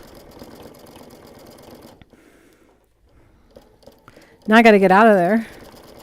Uh-oh, I'm almost trapped in the center. There we go. Ooh, there's a circle.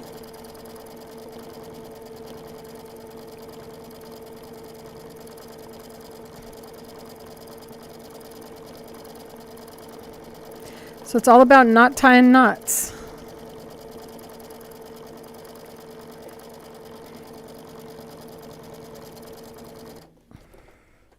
The fewer knots you have, the less little loopies you end up seeing on the bottom. What is on your sewing table? It's Thursday. You guys have to tell me what is on your sewing table, even if it's just a pile of unfinished projects.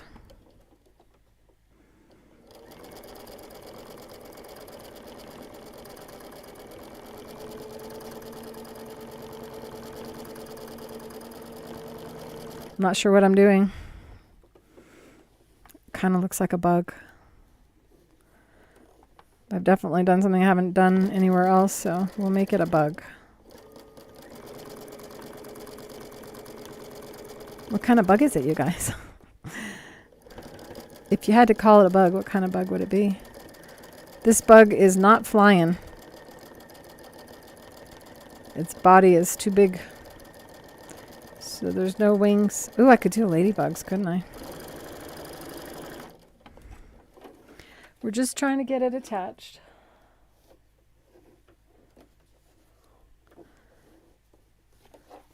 Now I'm hearing on the road again. A quilt top. Ooh. Be so cool if you guys shared in this school your projects with one another.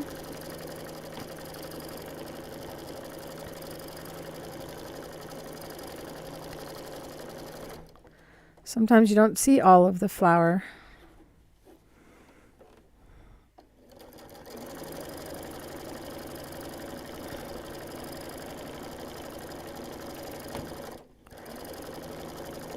So part of this is quilting and part of this is like stippling.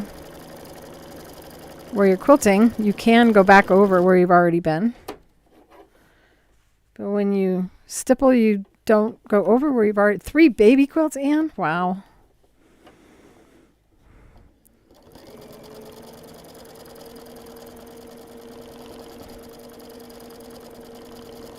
I need to get better at leaves. That one wasn't bad. Are you guys able to see, or is my finger getting in the way? Thread patterns of snowman. Oh, I can't wait to see how you do on that.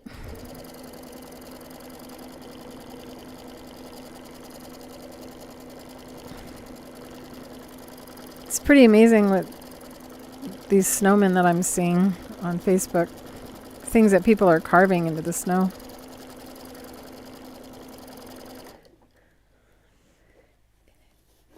If our snow would stay on the ground longer, I'd be out there making some sculpture.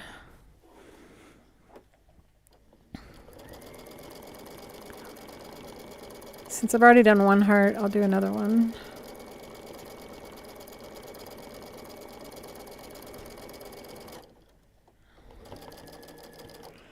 Where am I going? And I can stop and I can hop and go to another area, but I prefer not to have knots if I can avoid it.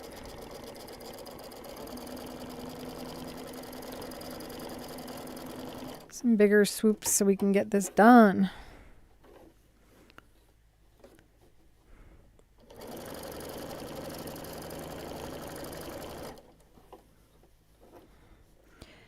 What was I saying before? Oh, ladybug. Ladybugs are little. And they have dots. They have a little head. And they got their antennae. And they're usually on something, aren't they?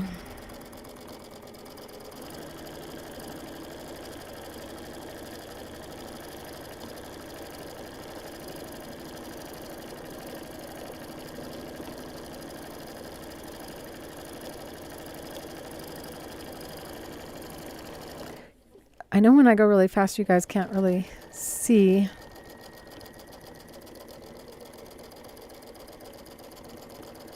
Because the camera can't keep up. Are you guys, because I can't watch the camera while I'm quilting. Are you guys seeing okay? Go ahead and give me a thumbs up if you are.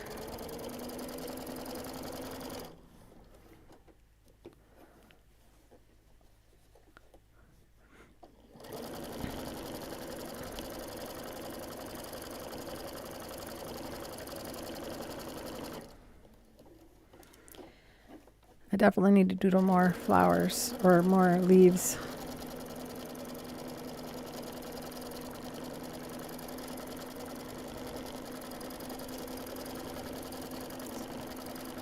Sometimes I feel like I'm on a roller coaster ride when I quilt.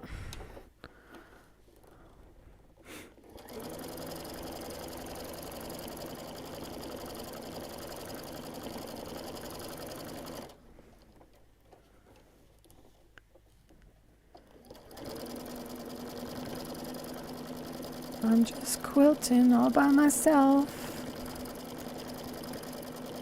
I often wondered if I just quilted like this and had like music playing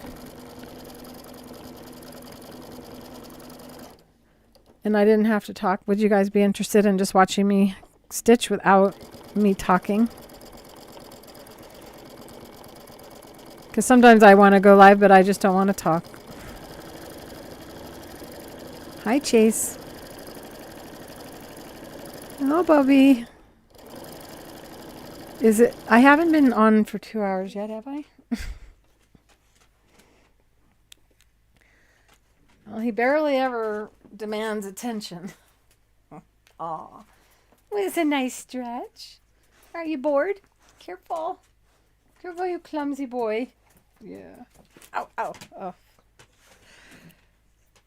What time is it? I must have said something that sounded like his name. All right, I think I should evaluate how far one of his hairs. What was I thinking? Getting a white dog with light fluffy fur.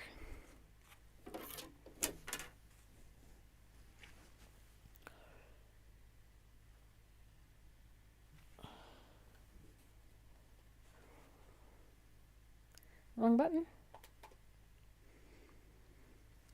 So that's what I've done so far. Still have a little bit to do along the outer edge here. And if I don't, it'll probably look funky. What do you guys think so far?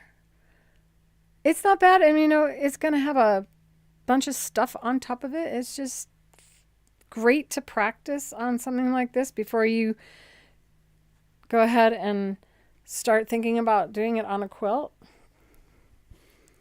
It's also a lot easier to handle smaller pieces. However, when we go along the outer perimeter, then it is challenging, which is why I generally have you cut your batting bigger than your top, your batting and your back. Well, in this case, the batting is the back.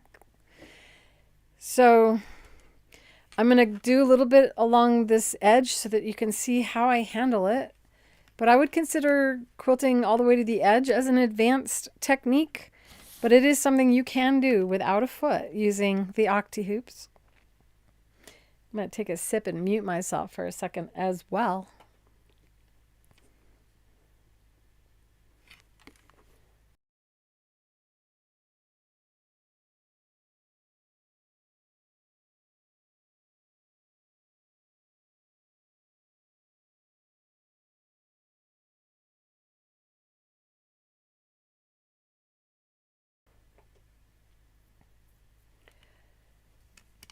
I don't know. Feels like you guys aren't making as many comments. Here we go. So when I go along the edge, keep in mind this is not spray basted at all. And I didn't use the liquid base glue, so these are all loose, and you can see there's no puckers, even though I've been quilting. Elbows down, shoulders relaxed. I'm going to start on the edge here because I want you guys to see that you can do it. Let's see.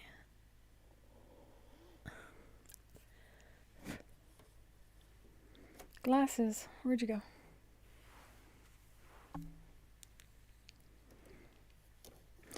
Elbows down, shoulders relaxed sometimes. So you can see that it's in between the two here, and it's in between the two here, but there's a big space over here.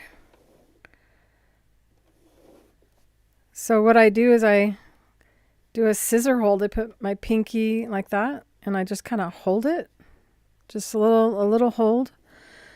And I do that on both sides. So both pinkies, or any adjacent finger, is keeping the quilt just a little taut. The shape is definitely problematic. So I don't know. I think I can just put my finger on top of it and that would be enough.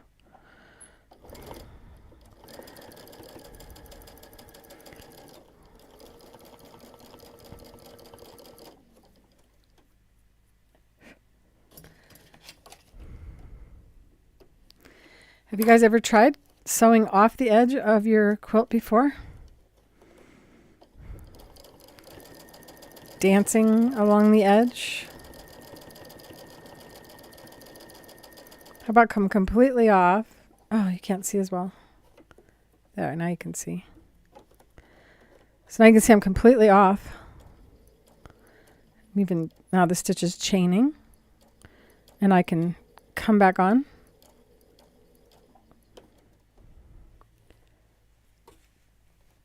Sorry, I got batting. It's tickling me. I'm a little bit too far from the edge. Still want you to be able to see the throat plate. It's easier if the quilt isn't an octagon shape. It's pretty powerful to be able to stitch like this without a foot. So that's basically what I'm doing, and I'm going to go ahead and... I'm trying to think of what I'm doing. Oh, I was going to do the flower. So just kind of showing you how you can sew off the edge and come back on again. And it's because there's no foot that it doesn't end up flipping up even though we're dancing around the edge. Okay, now I'm going to do my little petals.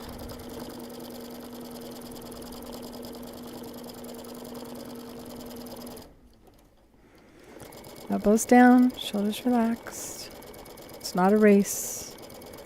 Go as slow as you need to feel comfortable.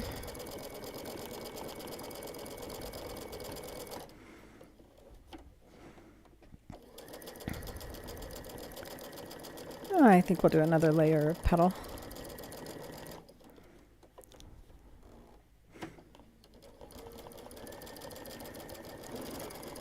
Zoom, zoom. Every once in a while, my speed gets out of control.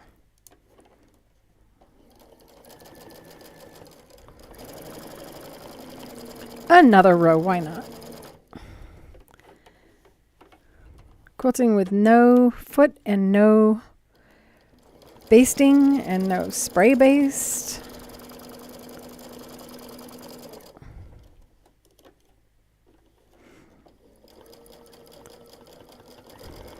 Some more stippling.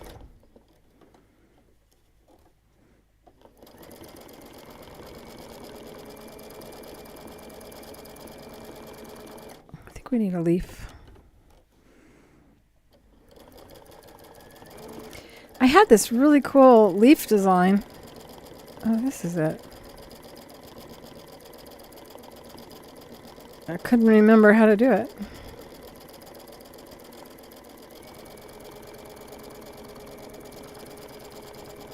It normally doesn't have a bottom. That's what it is. So it looks like one of those.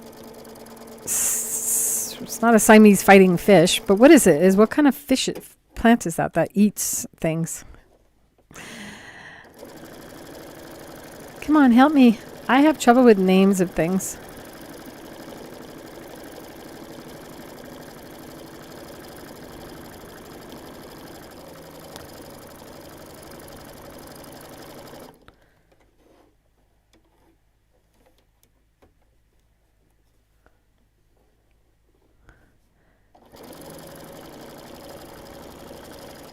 All right, so this is the Octi-Hoops by Creative Feet.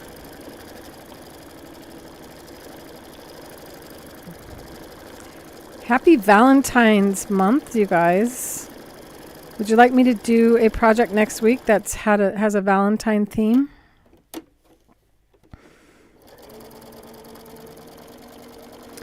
It's kind of a fun shape to do.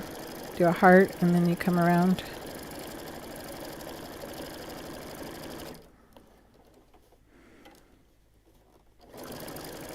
Coming off the edge again. I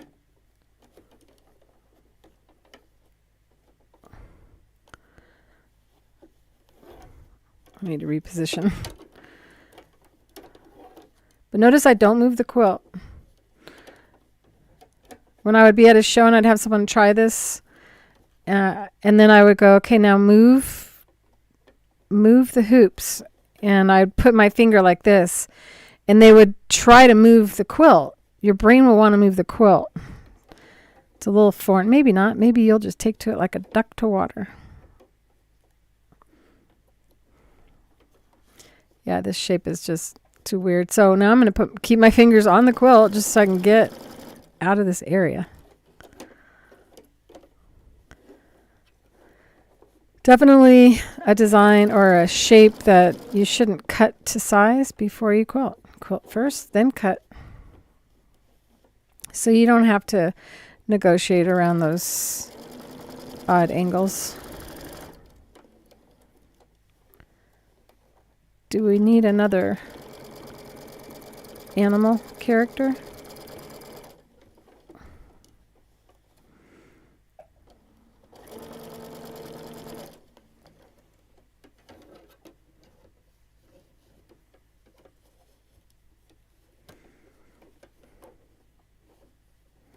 Thank you for commenting, Ayako. Everybody else is asleep. Or I've gone too long on the free motion. Maybe I should stop. We'll just end.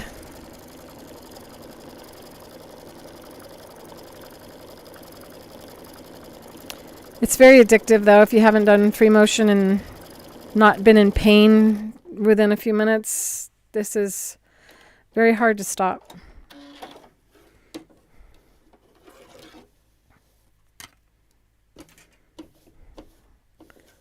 I think I need to do a little bit more right here.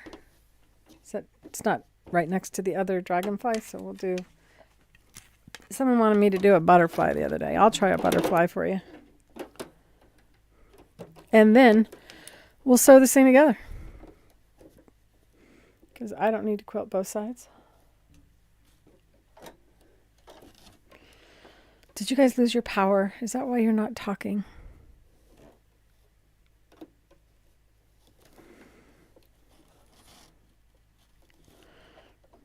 Butterflies. Lord knows I've painted a lot of them.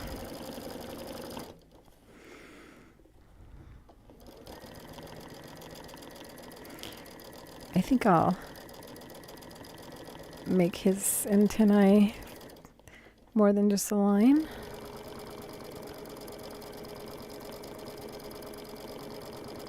That's more fun. Eyeball. Eyeball, and I gotta get rid of that tail.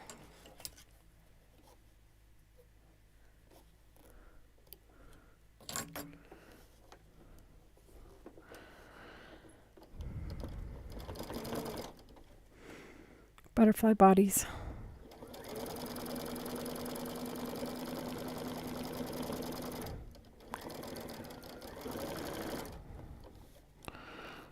Okay, let's do a wing.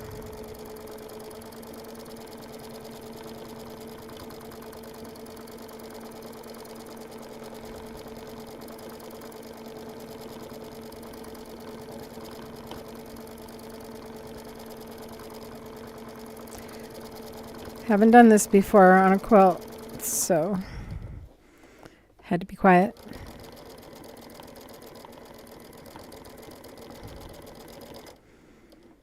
Now the hard part, try to make it look the same on the other way.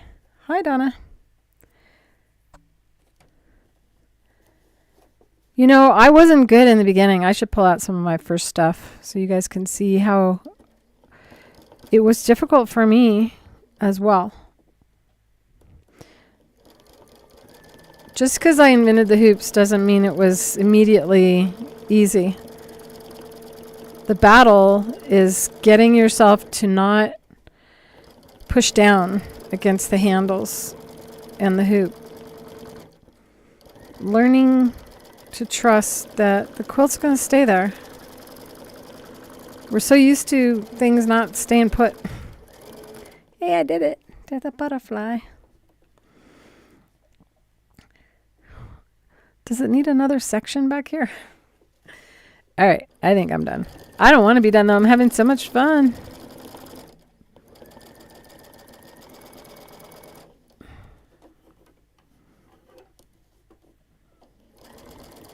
Remember me saying that I never thought I would ever be good at free motion quilting. And I could do the feathers and if I need to.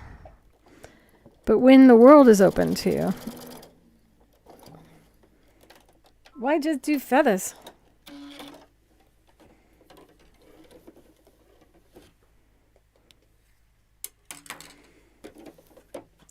Okay, so now that piece is secured and the other piece, I'm going to go ahead and use the technique that they use for the bowl cozies, which is using a foot and they kind of crisscross and that kind of just holds it together. A lot faster than free motion. And then we'll sew it together. Thank you for the claps. I would rather just keep quilting. It makes me sleepy. I feel so relaxed. This is another thing I never thought I'd ever say. Make sure you know where you put your handles so you don't lose them. Okay, so now I'm going to put the machine's snap-on adapter on and talk about the Satinedge foot. And I'm going to use the Satinedge foot.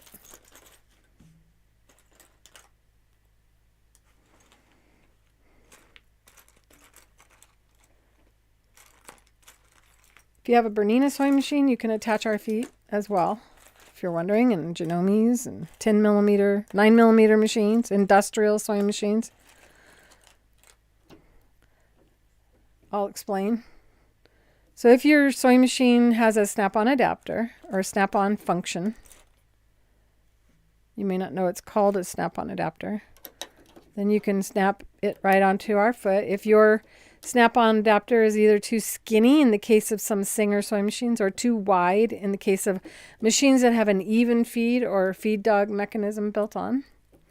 What is a feather? Another day.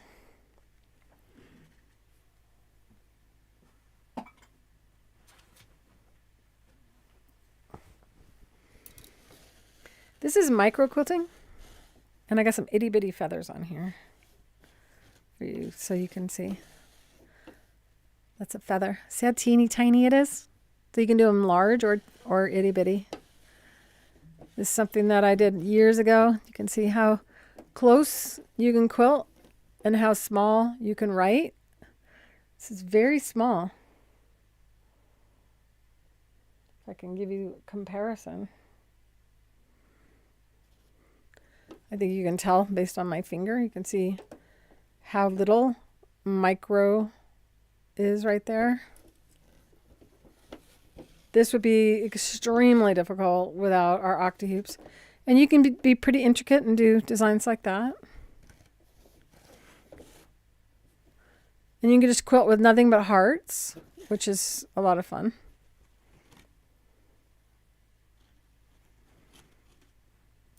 So this is with a heavier thread, and you can see how it stands up more. So that's a feather. It's done a lot in quilts. It's done a lot. It's done a lot.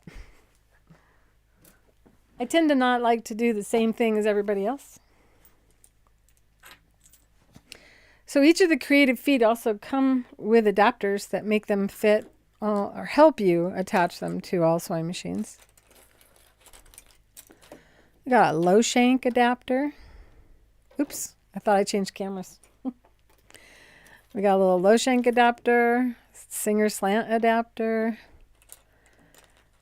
This is the Kenmore super high adapter. It fits other machines, not just Kenmore. They snap on to the foot like that and make it into whatever foot you need it to be. And to remove it, you just twist it off. You can't break it. By the way, I'm always needing hand needles, and I'm like, I sell them. I sell the Appliquick hand needles, and these are going to be awesome for whenever I'm trying to find a needle that will actually go through the fabric well. So I feel a little embarrassed that I never thought to grab those. And then this is your standard high shank. So if you have a Janome machine and you have a 9mm, this is the one that you'll use in place of your machine's snap-on adapter. This is also what would replace my machines. Where is my machine? Oh, it's up here. Oh no, I told this hand not to drop anything today.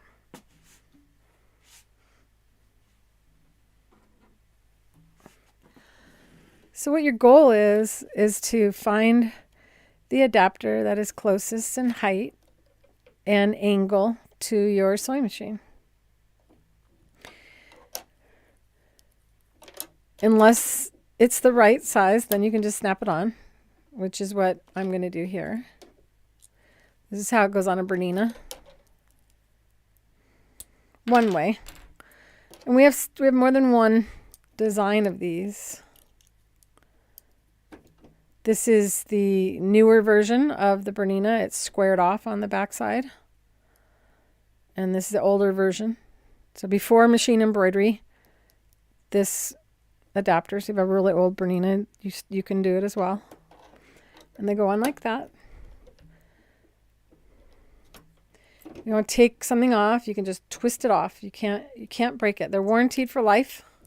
Even if your dog chews it up. As long as he spits it out, they'll give you a new foot. This is another option for you if Bernina provided one of these for your machine. It just snaps right onto our feet. All right, so here we go. Yeah, you can do whatever you can do with a pen and paper. You can do on your quilt.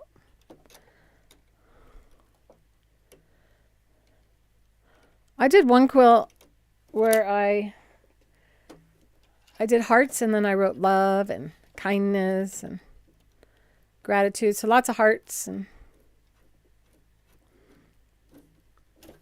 I've also done graffiti quilts, which is pretty much what it sounds like. You kind of write graffiti style letters and then kind of just went out from there, and it's really fun. Somebody wanted me to do a gratitude design, so know that I have not forgotten, and I will do that.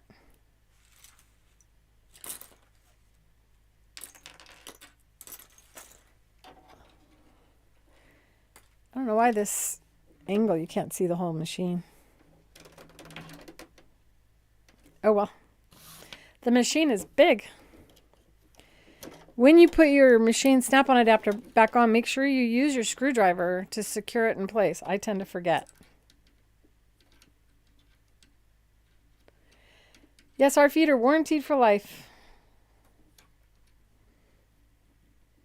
They're built to last. Every once in a while we have to replace a part. But it's so rare. After 33 years. I'm missing something. Where'd I put it? Find it later.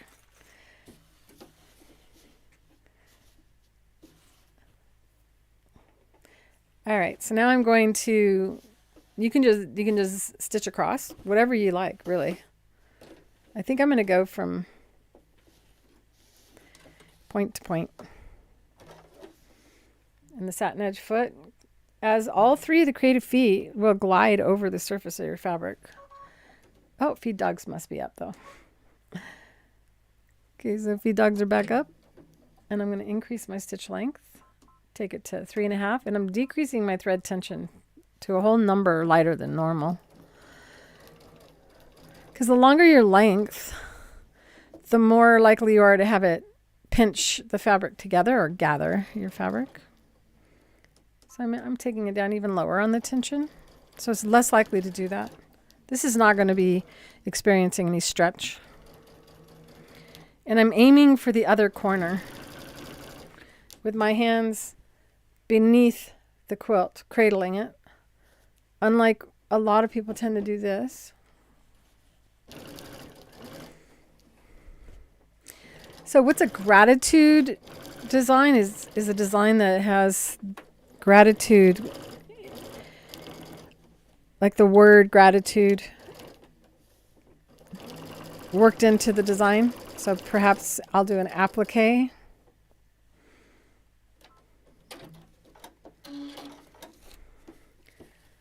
So if you've ever quilted or stitched across your fabric and had it spread out of shape or get puckers, now you know how to reduce that from happening.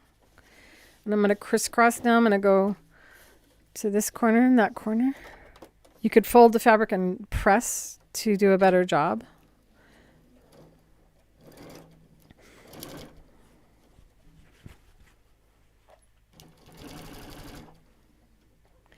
This is how far back I'm sitting. And I'm aiming for the corner. I know that I don't have to look at the foot or the needle. So I'm just kind of aiming for that other point. So if you're usually doing this and this, well, now you know you don't need to. But you still want this under your elbow. And I got a microphone in my way, so I can't really see. But I'm looking where I'm going, not where I'm at. Just like when you walk, you don't look at your feet or you'll trip on things.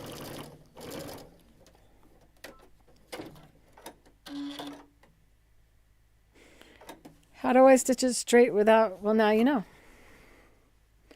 It's pretty straight. But you could do this. So you can take and fold your fabric.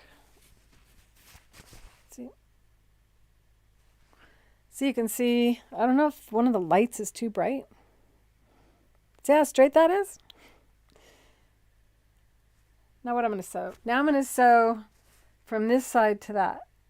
And I could press it with an iron. Just go like that and press it. Or I can press it with a presser. Or I can draw a chalk line because it's dark fabric. Or you can use soap to draw a line as well. Keep in mind this is a casserole. That's apparently difficult for me to say today. So then I can use my presser and just press all the way down.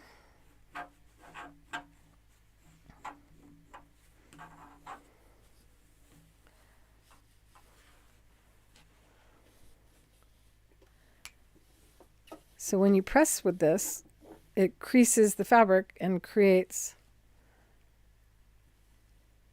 a nice line to follow. Better to not sew on the batting side. And now I can line up my needle on that line. Bring the needle down so that you know that you're actually on that fold, which I can feel. I'm not in the proper spot. There we go. Bring the needle down and then move the guide by turning this nut to the needle. And there's a wire connected to the guide. I forgot to show you that. Those of you who are new. Now I keep my guide on that fold. This is how you can sew straight without. But it's hard for you to see with the lights. This is like romantic lighting. There is a fold there. And I can kind of feel it. I did design this for a blind sewer. This is what they do. They put one finger in front of the guide. And this is partly why people call this the magic foot. Is because it helps you do so many different aspects in sewing. One of the most challenging for sewers is to sew straight. So it does help you sew straight, as you can see how I was in the crease the entire time. See how the crease is in and the stitch is in there. It's kind of a neat looking design.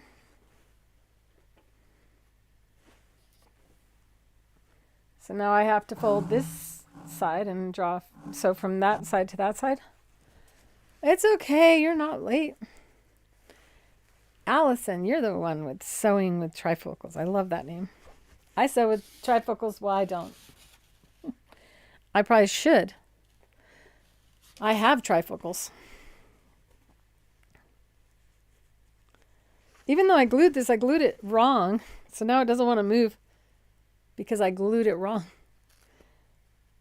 Oh. And you can separate it even though it's dry. I wasn't paying attention.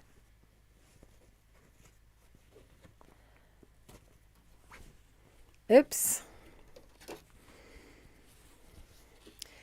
It's because I have all this stuff in front of me and batting flying through the air.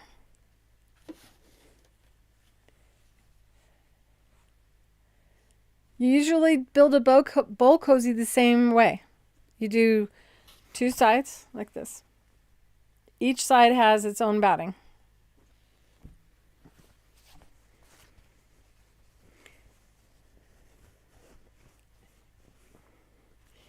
And a lot of times they have you sew your, or add another chunk of batting in there because cotton batting rots away. And so if you don't use cotton batting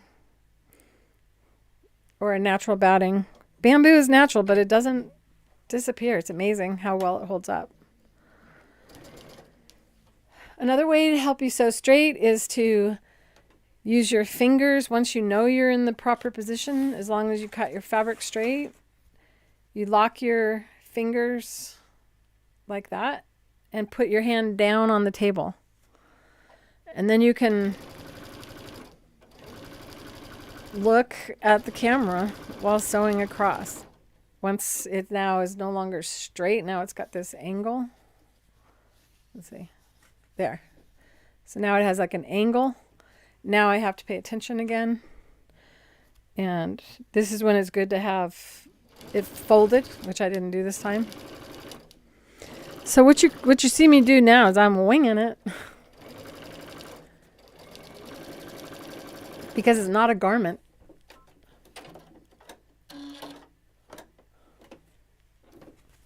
I think these are 2.6. And I have them everywhere. Everywhere I stop to do anything, there's a pair. But I'll do the top one more time so you guys can see. So that's the design I'm doing, and now I'm going to start sewing the construction of this.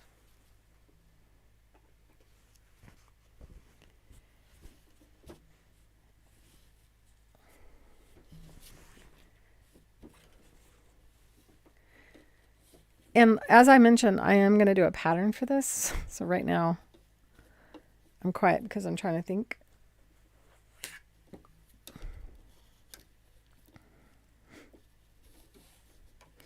On the bowl cozies, I have a pattern all drafted out. You can pick it up at creativefeet.com. 4.75. What's 4. Oh my gosh. Can you even do that? I think I would get... Are you talking about glasses, Ellen?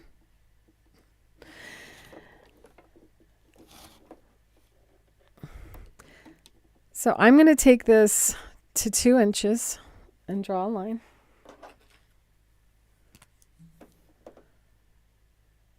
One, two. Not with that marker. You can use a Sharpie marker on a bowl cozy, by the way. I know people talk about that Sharpies are alcohol-based pens. However, the alcohol evaporates and it's no longer flammable.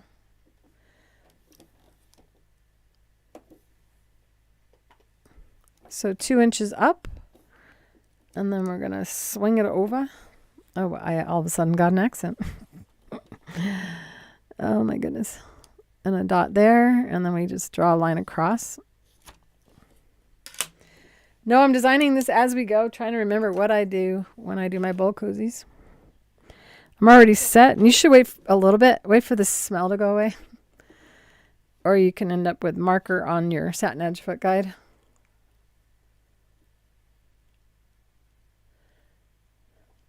Oh, you're saying that you didn't used to need that strong a glass. You didn't accidentally buy them. You just don't know how you ended up needing them. Have you been seen by a doctor for it? I would. An ophthalmologist, not just an optometrist. So now I'm going back. Going off. Ah. What is going on? I heard something sounded bad. Guess I'm okay. Ooh, needle sounds bad. Must have hit something. Who knows? I had a little seed beads on my sewing machine from beaded fringe, and they were coming out of this machine.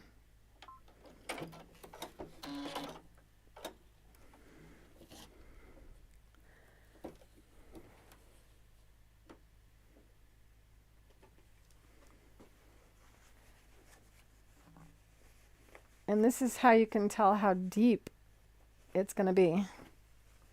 Or how. There we go. If it's going to be tall enough for your dish. Looks like I did pretty good at guessing that. I have a feeling it's going to be too small though. We'll see. We'll know in a minute. So I'm going to oh, sorry. It's right there at the edge. But it'd be nice to have a flap that comes around so that when you hold it, it comes around, wouldn't it? So I think I would design that shape at the end. Or we could sew something in. So basically I'm going to repeat that on all 4 sides. We're going to now take these. And how you do that is you take your line of stitch into your line of stitching and you fold it on that.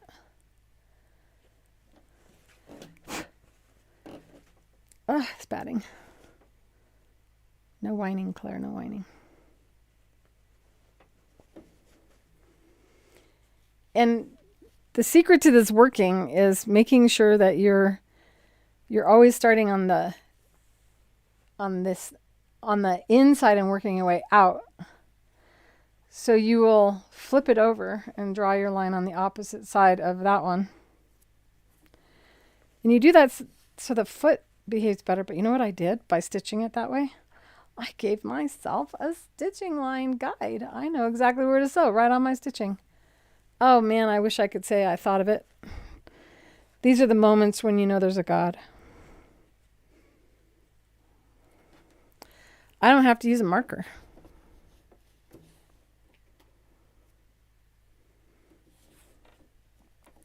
So where the chat's frozen on my phone, which I usually depend on. Start in from the edge.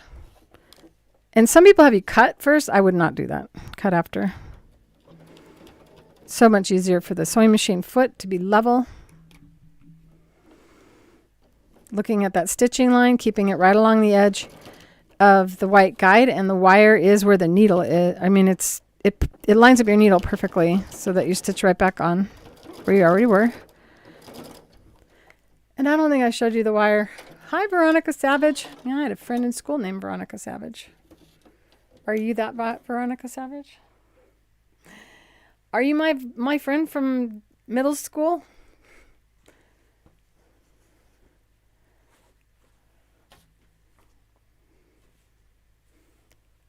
So I didn't really give you guys a good look at the guide, and I keep mentioning the guide pin, and I haven't shown those of you who haven't seen it before are probably going, what's she talking about?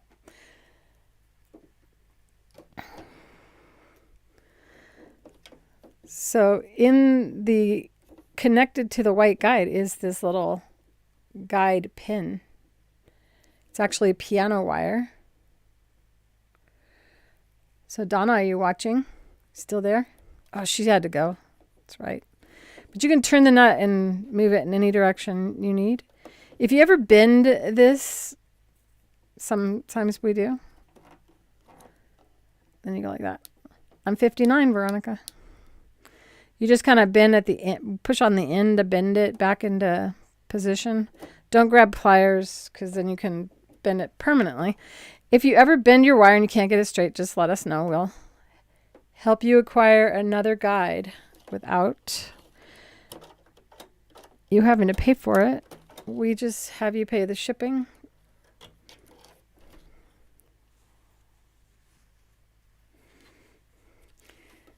Okay, so I got to remember that. If I have you sew from there to there, you don't have to draw a line. No more marker. I should change the bowl cozy pattern too. I wonder if it would work out. Now I got to make another bowl cozy, see. So I noticed the foot is on the fabric. A lot of you like try to tie a knot out on the edge. Don't. Come in like a 1/4 inch. So a couple stitches so that you know the feed dogs are engaged. And then reverse and go. Then you go off. Then you come back on. It's a much stronger edge or end or beginning. Watching that stitching line. Keep it right next to the guide. Oh, I'm so excited. That's something easier. You're younger than me. Or, see? It's because I refuse to grow up.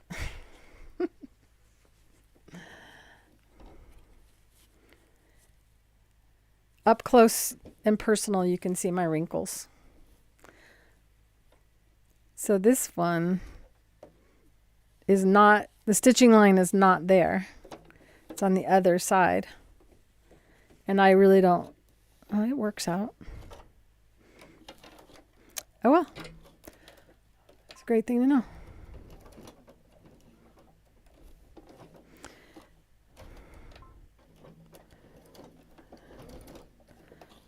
Okay, so you see how it's not feeding as well as it did on the other times, and that is part of it. Watching that line, keeping it right along the edge of the white guide. Okay, we got one side done.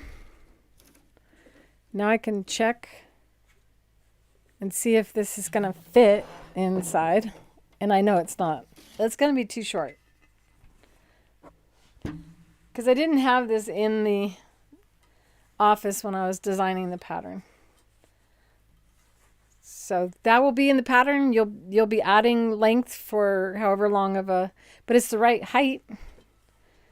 So that's cool. And I have some shorter ones, so I will be able to use this. I have a feeling I'm going to want to keep it in here though, to throw things in.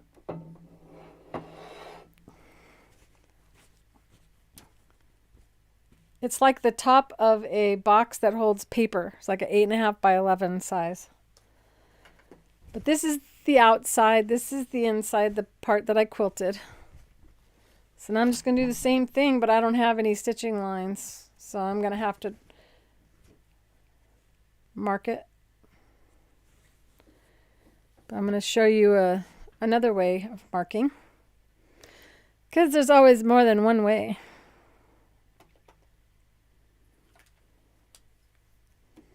Where is it? Oh, it's going to sew right over the butterfly. You guys want to see the butterfly before I stitch it in the seam? Don't put anything cute in your... Don't put anything cute right near your... this area, because that's going to kind of disappear. Oh, well. It's kind of sad. Bye-bye, butterfly. So we're bringing those points together. How much was it that I went down, you guys? Do you remember? 2 inches. And then a dot there. And then you can kind of guide toward it, but you know what? I recommend if you're new to sewing that you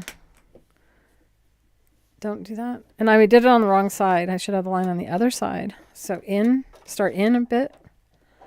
Go back.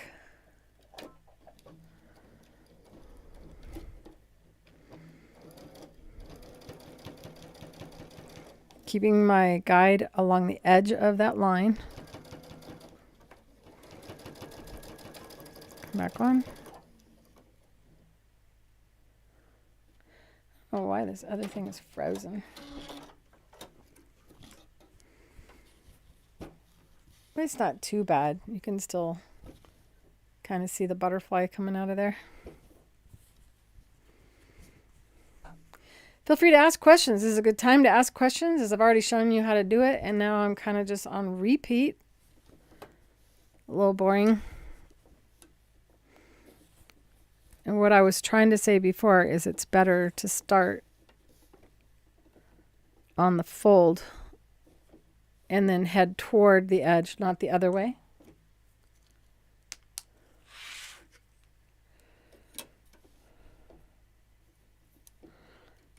Two inches up, and I'm just guessing, aren't I? No, I gotta do this first.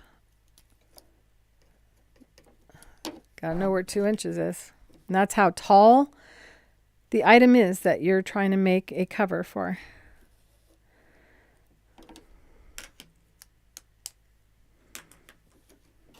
We're almost done. So know that there will be a bonus pattern for this, and that I'm going to be making it, I'll probably film it, making that out of fabric instead of paper. I do have my stitch length at 3.5 millimeter stitch length for this. Tension at 2.6. Mine's normal at 4.5. So significant release in tension, because why? Because the fabric's really thick. It helps the stitch form. If you have really tight tension and you got to go through all that thickness, you want the thread to, the thread's going, come on, give me some, let me have an easier time to stretch. Longer length, it's also saying, I got to go that far. I'm not going this far, I'm going this far. Come on, give me a little bit of ease in that tension. Stitch is still strong. It's still a knot stitch.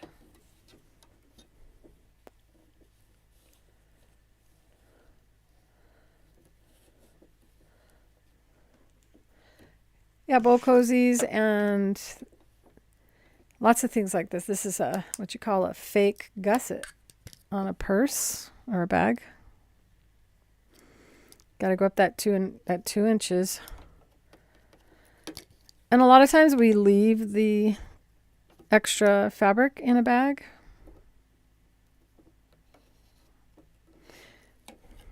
I do have a bag pattern and a video. Look for the Wise Owl shopping bag pattern. You can see how I do my bag bottoms. Not to be confused with baggy bottoms. Sorry. It must be getting time to stop. Oh, it's past my time to stop. Go down. Come back. I usually run 2 hours. Actually, in my mind, I'm going to end in 2 hours when I start. I'm almost never done in 2 hours, but I that's my goal.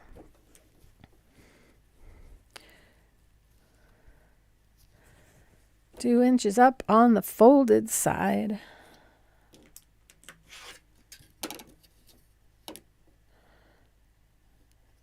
I went to a show at Checker, and they gave us these as a gift. I really like it. I think everyone should have a really itty bitty ruler like that. It's only 5 inches long or 6 inches. Do you all have one like that? A small ruler? So back.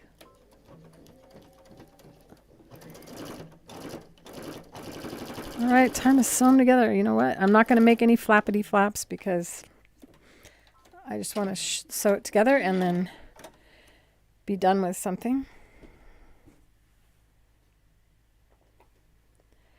Now we're going to take and put them right sides together.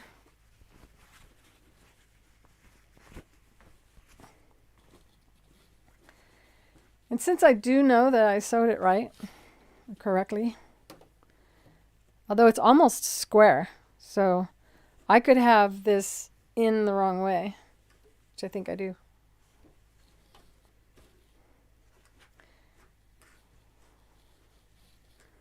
I don't know. I can't tell. Too close. I didn't design it square.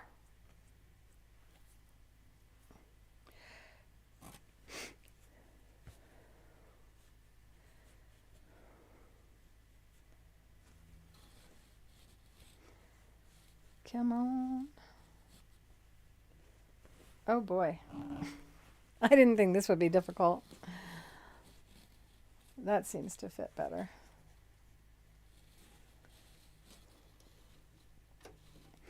Another nice thing about the bamboo batting that we offer at Creative Feet that is 100% bamboo. It is kind of like an organic type of batting, and it is hypoallergenic.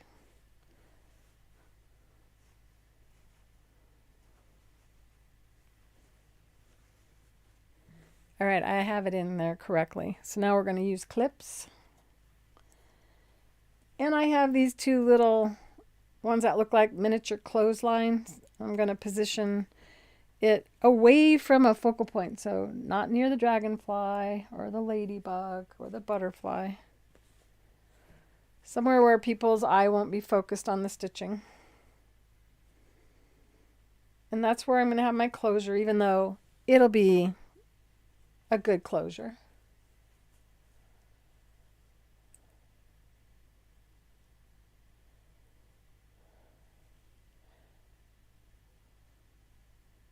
Are you talking about the pattern for the presser container?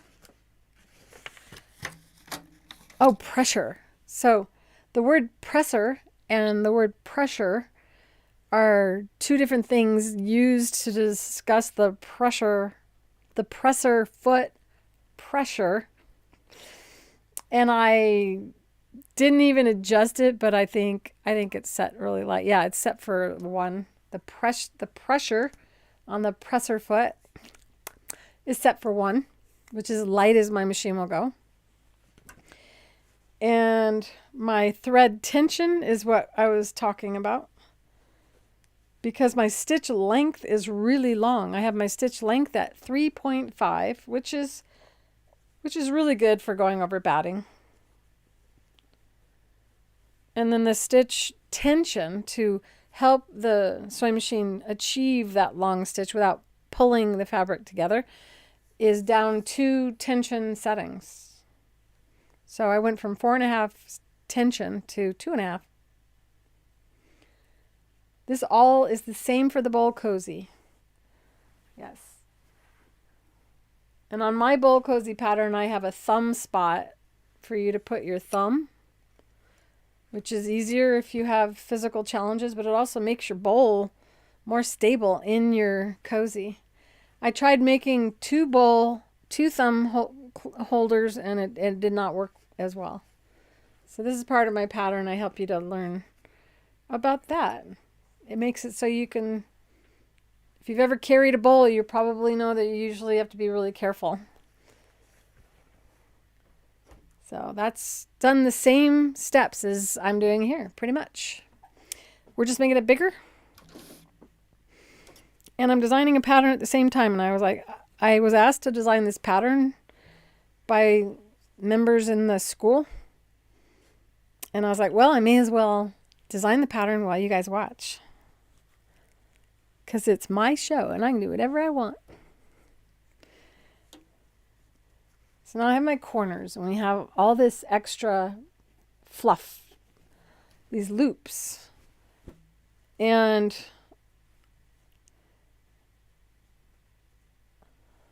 now I know I'm correct. So there's no reason for me not to remove that by cutting it away. You want to use shears for this, not thread cutting scissors. In the Appliquick scissors that we offer at Creative Feet, we're currently sold out of the shear size, which is the larger scissor. These are the 3 sizes. And I use all 3. And then I use the tweezers. And all of these are ergonomic, so they make sewing with your hands won't get as sore. You're less likely to have damage to your hands from using scissors like this. These are 3-hole scissors that you see hairstylists use as well. They use their scissors a lot. And every finger has a spot. This finger sits on the outside and this also on the outside, and then your fingers go inside. I never have my thumb get stuck in the scissor, which happened a lot with other scissors. So this one is good for cutting applique pieces out or intricate cuts. This is good for cutting things like this. And you can use your rotary cutter as well. As you come close to this side, this is when you want to come closer to the stitching line. So you're cutting away 1/8 of an inch here, and up here you can leave it wider. It's not going to have a problem. So when we go to stitch this and go over that bump, it won't be as difficult for the foot to engage with the feed dogs.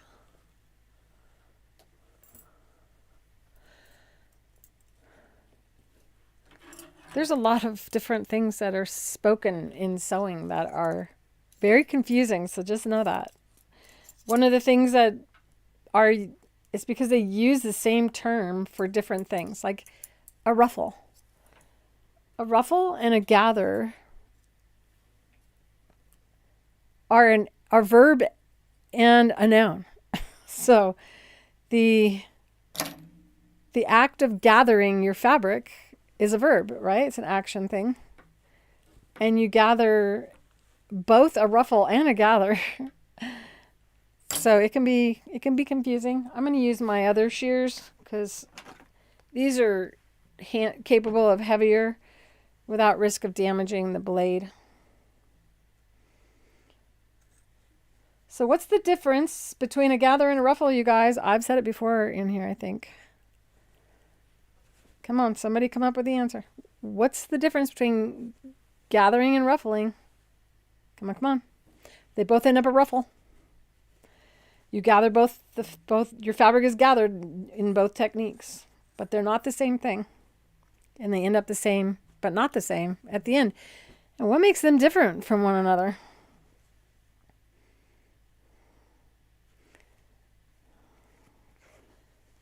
All right, this is something I should show you. I almost messed up.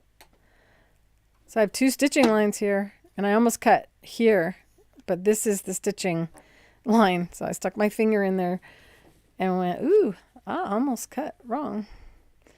So you can have it be wide near the fold and then come down and taper close where the edge is.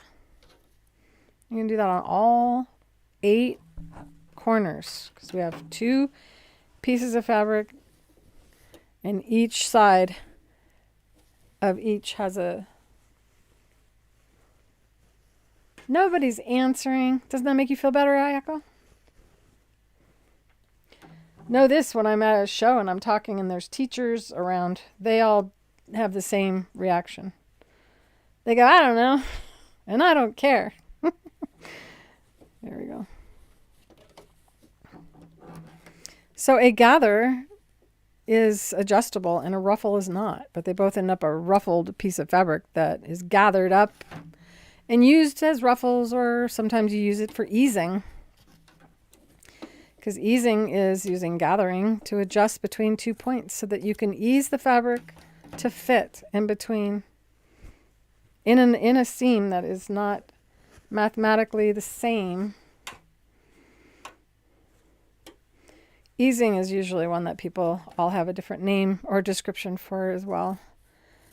Easing is not, oh no, the fabric's not going to fit, I better start shoving fabric in. That is not the definition of easing. So you gather between 2 points, gather using the gathering technique that's in my book. So you secure one end and you don't secure the other end so you can ease the fabric out to fit between 2 points.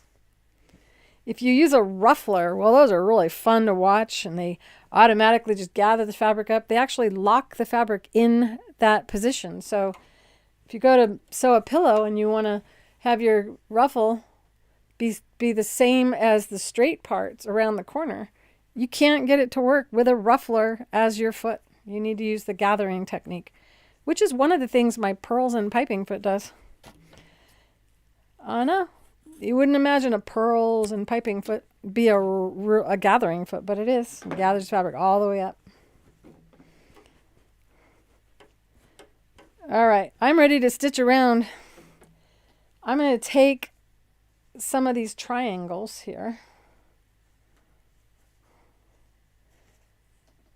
and make a crutch out of it. And this is a crutch for thick fabric. What's a crutch? Well, what do you do when you use a crutch? You lean on it. It helps you do what? It helps you stay upright, right? So it's going to do the same thing for the foot, and it'll all make sense in a minute. I have 4 because we're going to have 4 layers right on these points, and I'm going to just stitch across. I don't usually say I'm going to because I'm actually doing it.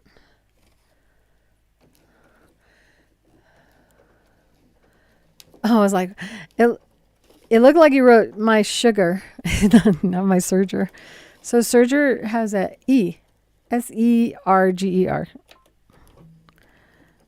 Serger has a gathering function.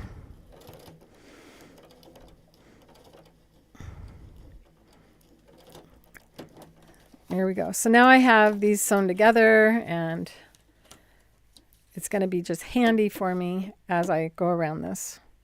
I'm going to start where my little clothesline style clips are. These are what I use instead of using these all the way around. But I will use these at every corner where the seam allowances come together to hold it. And one in between. And these are extra large clips that we have. They're easier on your hands. And they are much bigger than the Magic Clips.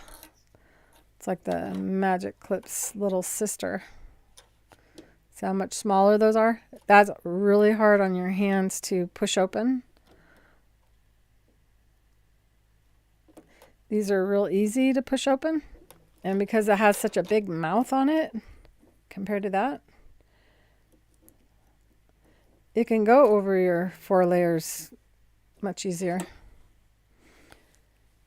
Okay, so we're doing that instead of pinning. This is going to be where we normally would have to hand sew together. In this first row stitching, you want to be not 1/4 inch over. You want to be closer to the edge. And the next stitch, we're going to sew past this stitching line. And you want your edges to be lined up with each other. If you can keep it that way. The foot adjusts, right? So we can adjust different seam allowances. It's really hard to see the edge of your fabric when it's batting. It's one of the challenges that people have when making bowl cozies is, come on, get in there. There we go. Come on, Claire. It's because it's past 2 hours. My brain is telling on me. That's too close. But you see how the foot is leaning? So this is the crutch that the foot will use to level it off.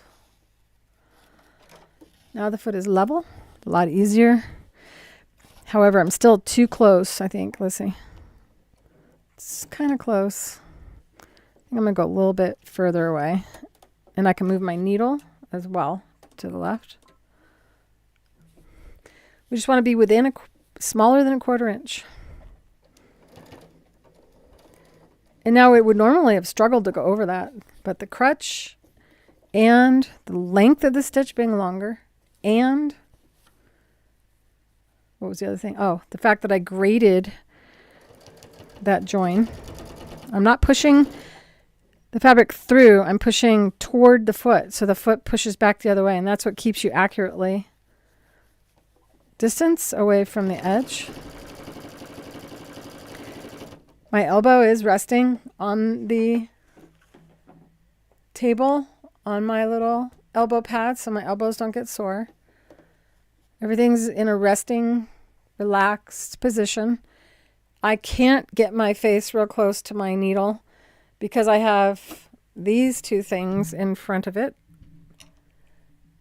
But you also will not need to, which is awesome. You can count on the guide on the foot to keep you sewing accurately from the edge of the fabric. So this is my posture, elbows down, shoulders relaxed. Just talking to you, having a good time, hanging with my friends.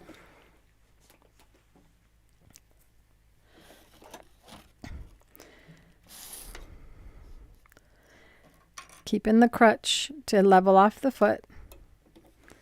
And why does it need it? Well, because that foot has a job. It has to hold up the weight of that screw assembly.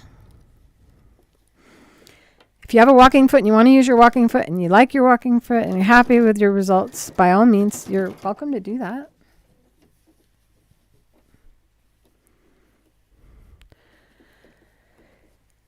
If you're talking about our clips, they're cheap. They're not expensive. They're not like the magic clips. Oh my gosh, I couldn't believe how much those cost. You'll find them under supplies in the creativefeet.com site. And honestly, I haven't checked with them lately to see how their inventory is doing, but I know our inventory is getting low. We bought a lot of inventory on that before the supply chain issue. I saw it coming, so some of the products I was able to buy in bulk. That was one of them. I'll have to give him a call and see. Hey, that little presser pen holder is also a good place to drop your clips as you're releasing them.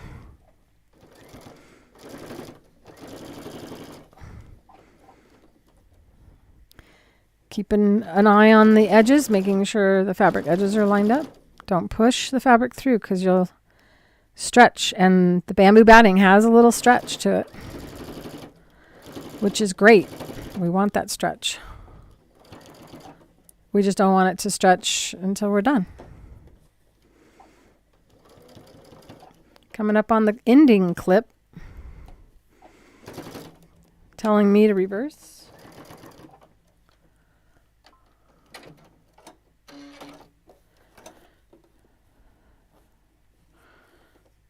Oh, that's a first. First time I ever got that stuck on there.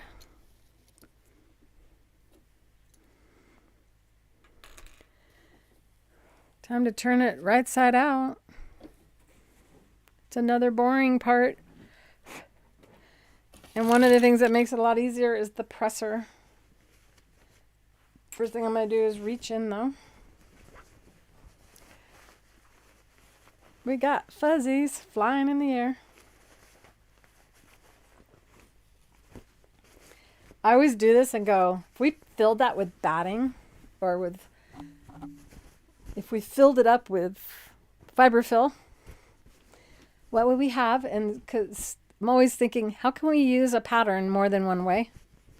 So you would end up with like a square pillow. And pretty good. You know, this would be a good foot pillow to put underneath your computer.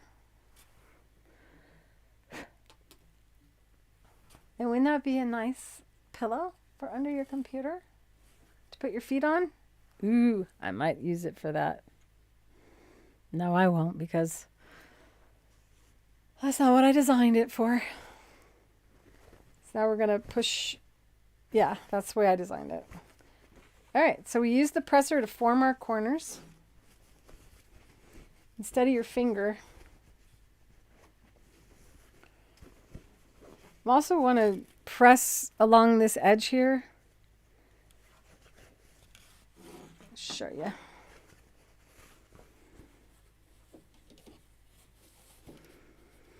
Hello everybody, wake up! I'm almost done. This week's show is almost over. Did I ever show you? Did I switch? Did I ever show you it? Did I switch to cameras, or were you going, what is she talking about? I can't remember, so I don't remember if I did. Did I do this? This is why I stop at 2 hours. So this would be the pillow that you can use for under your feet on your desk or wherever you are when you want to just kind of have your feet up a little bit.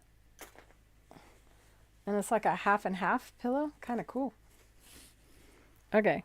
I wasn't sure if I had done that. So we're actually going to tuck in the inside.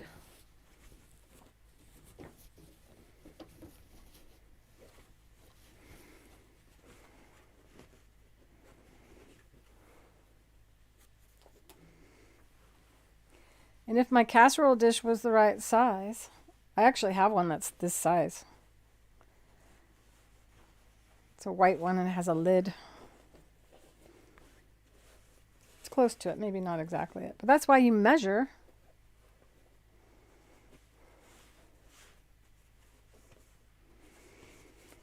But I was able to go all the way around and I didn't miss anywhere because the foot keeps you lined up so one side doesn't move under, if you've ever had that happen before.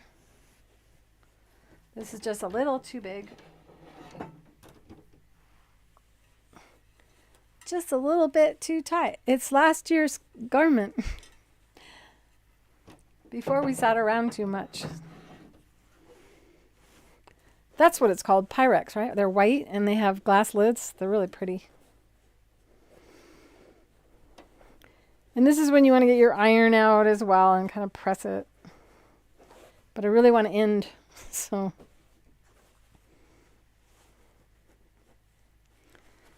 I'm going to use my presser. See if I can give you a good look from the top. Yeah. The next goal is to sew a stitching line away from the edge. And the reason I have you go really close on the first one is in case you didn't do it perfectly. We're going to press now. We want to stitch past those stitching line. It's too much bulk. So now we're going to take it past that stitching line. It's almost like piping in there.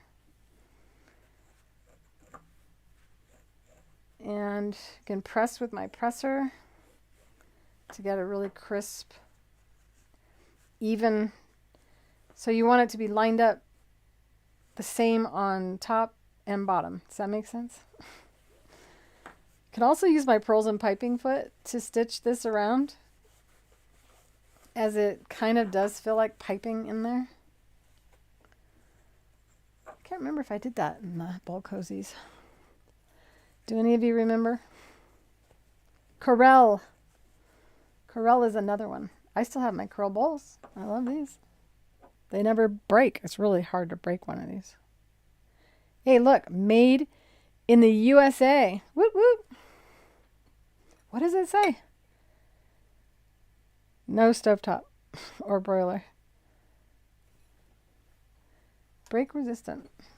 It's a perfect fit for the bowl cozy.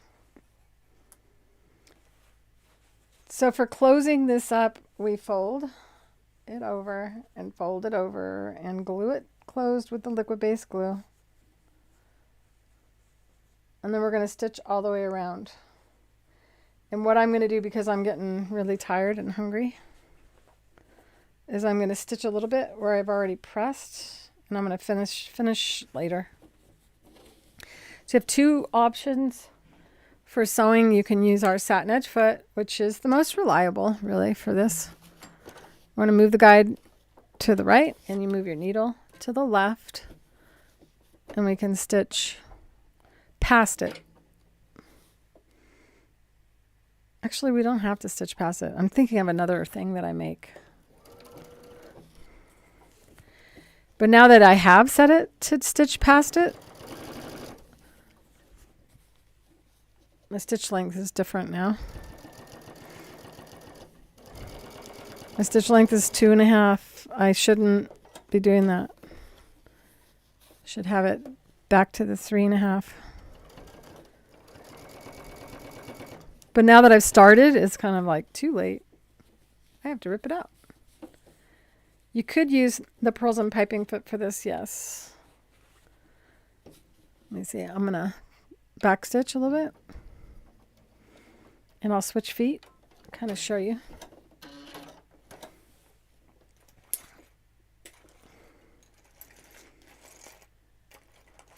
It's about teaching. It's not about me being perfectly happy with everything. So you can see how accurate you're able to sew. Now I'm going to use the purls and piping foot, which has a deep tunnel beneath it, and it has an adjustable slider that slides left and right, which increases the number of needle positions. The other one was the Satinedge Foot, yes.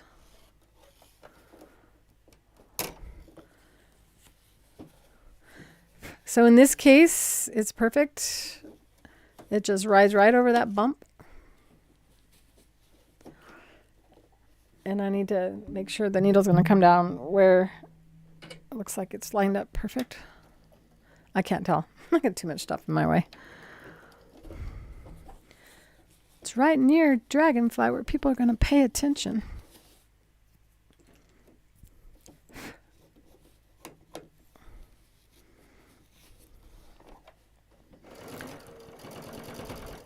This is also a great foot for sewing on patches.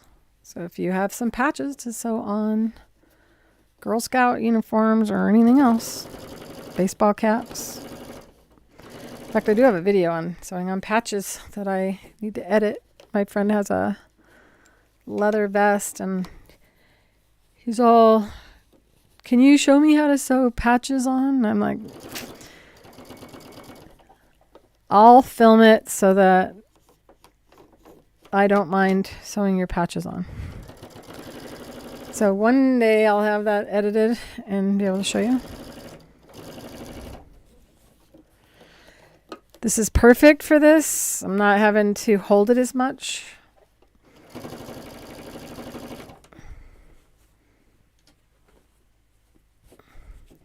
Now I'm at the part where that needs to be glued. I'm going to cheat. No gluing. Let's see how it goes.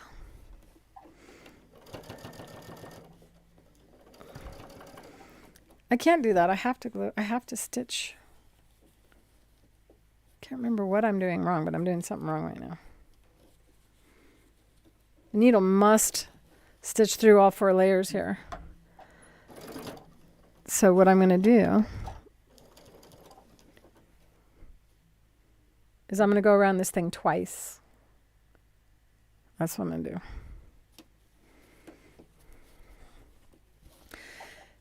Well, that's how I'm going to accommodate for this. I should have glued that. If it goes through the washing machine, that's when it will come apart. Okay. There must be a step I'm skipping that I can't think about right now. I don't know. Bowl cozy's done different. I know what's different is that on the bowl cozy we didn't quilt it first. So the only way to keep the batting and everything in place was to sew down them all. Now I'm at a point here where, well, normally I have trouble getting over that. It's not having a problem. That's when we say thank you.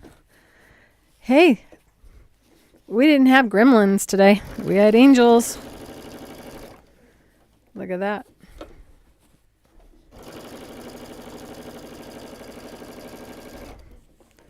So now you have another use for your pearls and piping foot. If it's mine, if it's another brand, you probably can't do this because they're just not big enough tunnels and they're not shaped the right shape and they don't have the washer to give you extra needle positions. I am really like right up against the edge of the opening of that foot.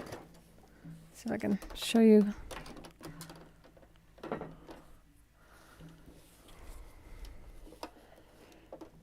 And I'm the inventor of it, you know, so I designed it for someone with rheumatoid arthritis. And she had her hands were not in good shape from hand sewing for too many years on wedding dresses. Went all the way around this, and there's no puckers, despite it not being basted. The Satinedge foot you can use to make patches, and then the pearls and piping foot is the one to sew it on.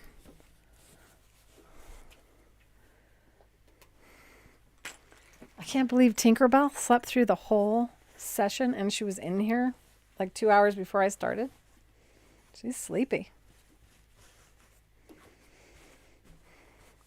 So when we do the bowl cozies, we stitch across. No? It's the same way. So I could be showing the pearls and piping foot on that too. Maybe it's time to do another bowl cozy. Another thing we could do is actually stitch across the straight to create a more upright side. But I'm going to lose more of my butterfly.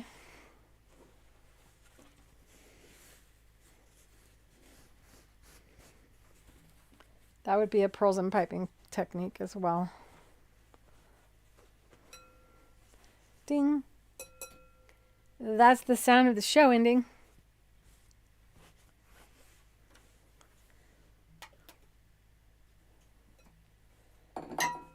I think it's a nice addition to my sewing room as well. Ooh, look, it's like an organizer for my organizers.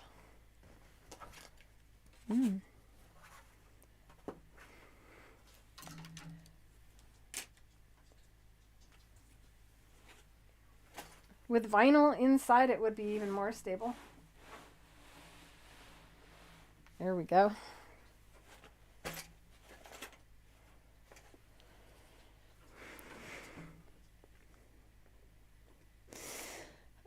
If you're new to my channel, I hope that you will subscribe. And if you like this video, go ahead and hit that like button. Know that after I am finished with the show, it will be available for you to watch. And I'm going to draw. I already got everyone's name. I'm going to draw the drawing for the giveaway that I did on Saturday. It was a special day. Every once in a while we'll do a giveaway. It's not every time. Mostly because we just don't have time to deal with all of that. Tomorrow is Make Pressers Day. If you don't already have one of my pressers, it's good to order on a Thursday because on Fridays is the day I usually make them. Sometimes it holds up your order, so if you're wanting something else and you order a presser and something else, you might want to order them on 2 separate orders. Let's see. The website to buy all the products that you see me use, the Creative Feet, are my inventions. They are unique to all other sewing machine companies' feet. I also have a book and a video under the books and videos link that is found at creativefeet.com. The link to our website is at the top of the chat and under the description, under the See More, little downward arrow if this is no longer live because I'm about to end, so it's about to not be live. After the show, I would love it if you'd give me a thumbs up. It helps with the algorithm, with the YouTube channel and Facebook as well. And hopefully next week, we won't have any hiccups at all with going live in multiple locations. Then we're going to increase the places we go live. And the school will become more active as soon as we get all these bugs worked out. I'm really happy with this. I can just see me carrying off a project to do in another room. You know, I'm about to hand sew something, go put everything in that. This would be so much more fun than my little Tupperwares that I use for projects. But definitely, I think vinyl lined. I don't know. Did you like it? I hope you did. Oh, look who's awake. Oh, she was facing backwards. She almost fell off. She's just woke up. Perfect timing. Tinkerbell, Chase, and I will see you next week. Love you guys. Bye.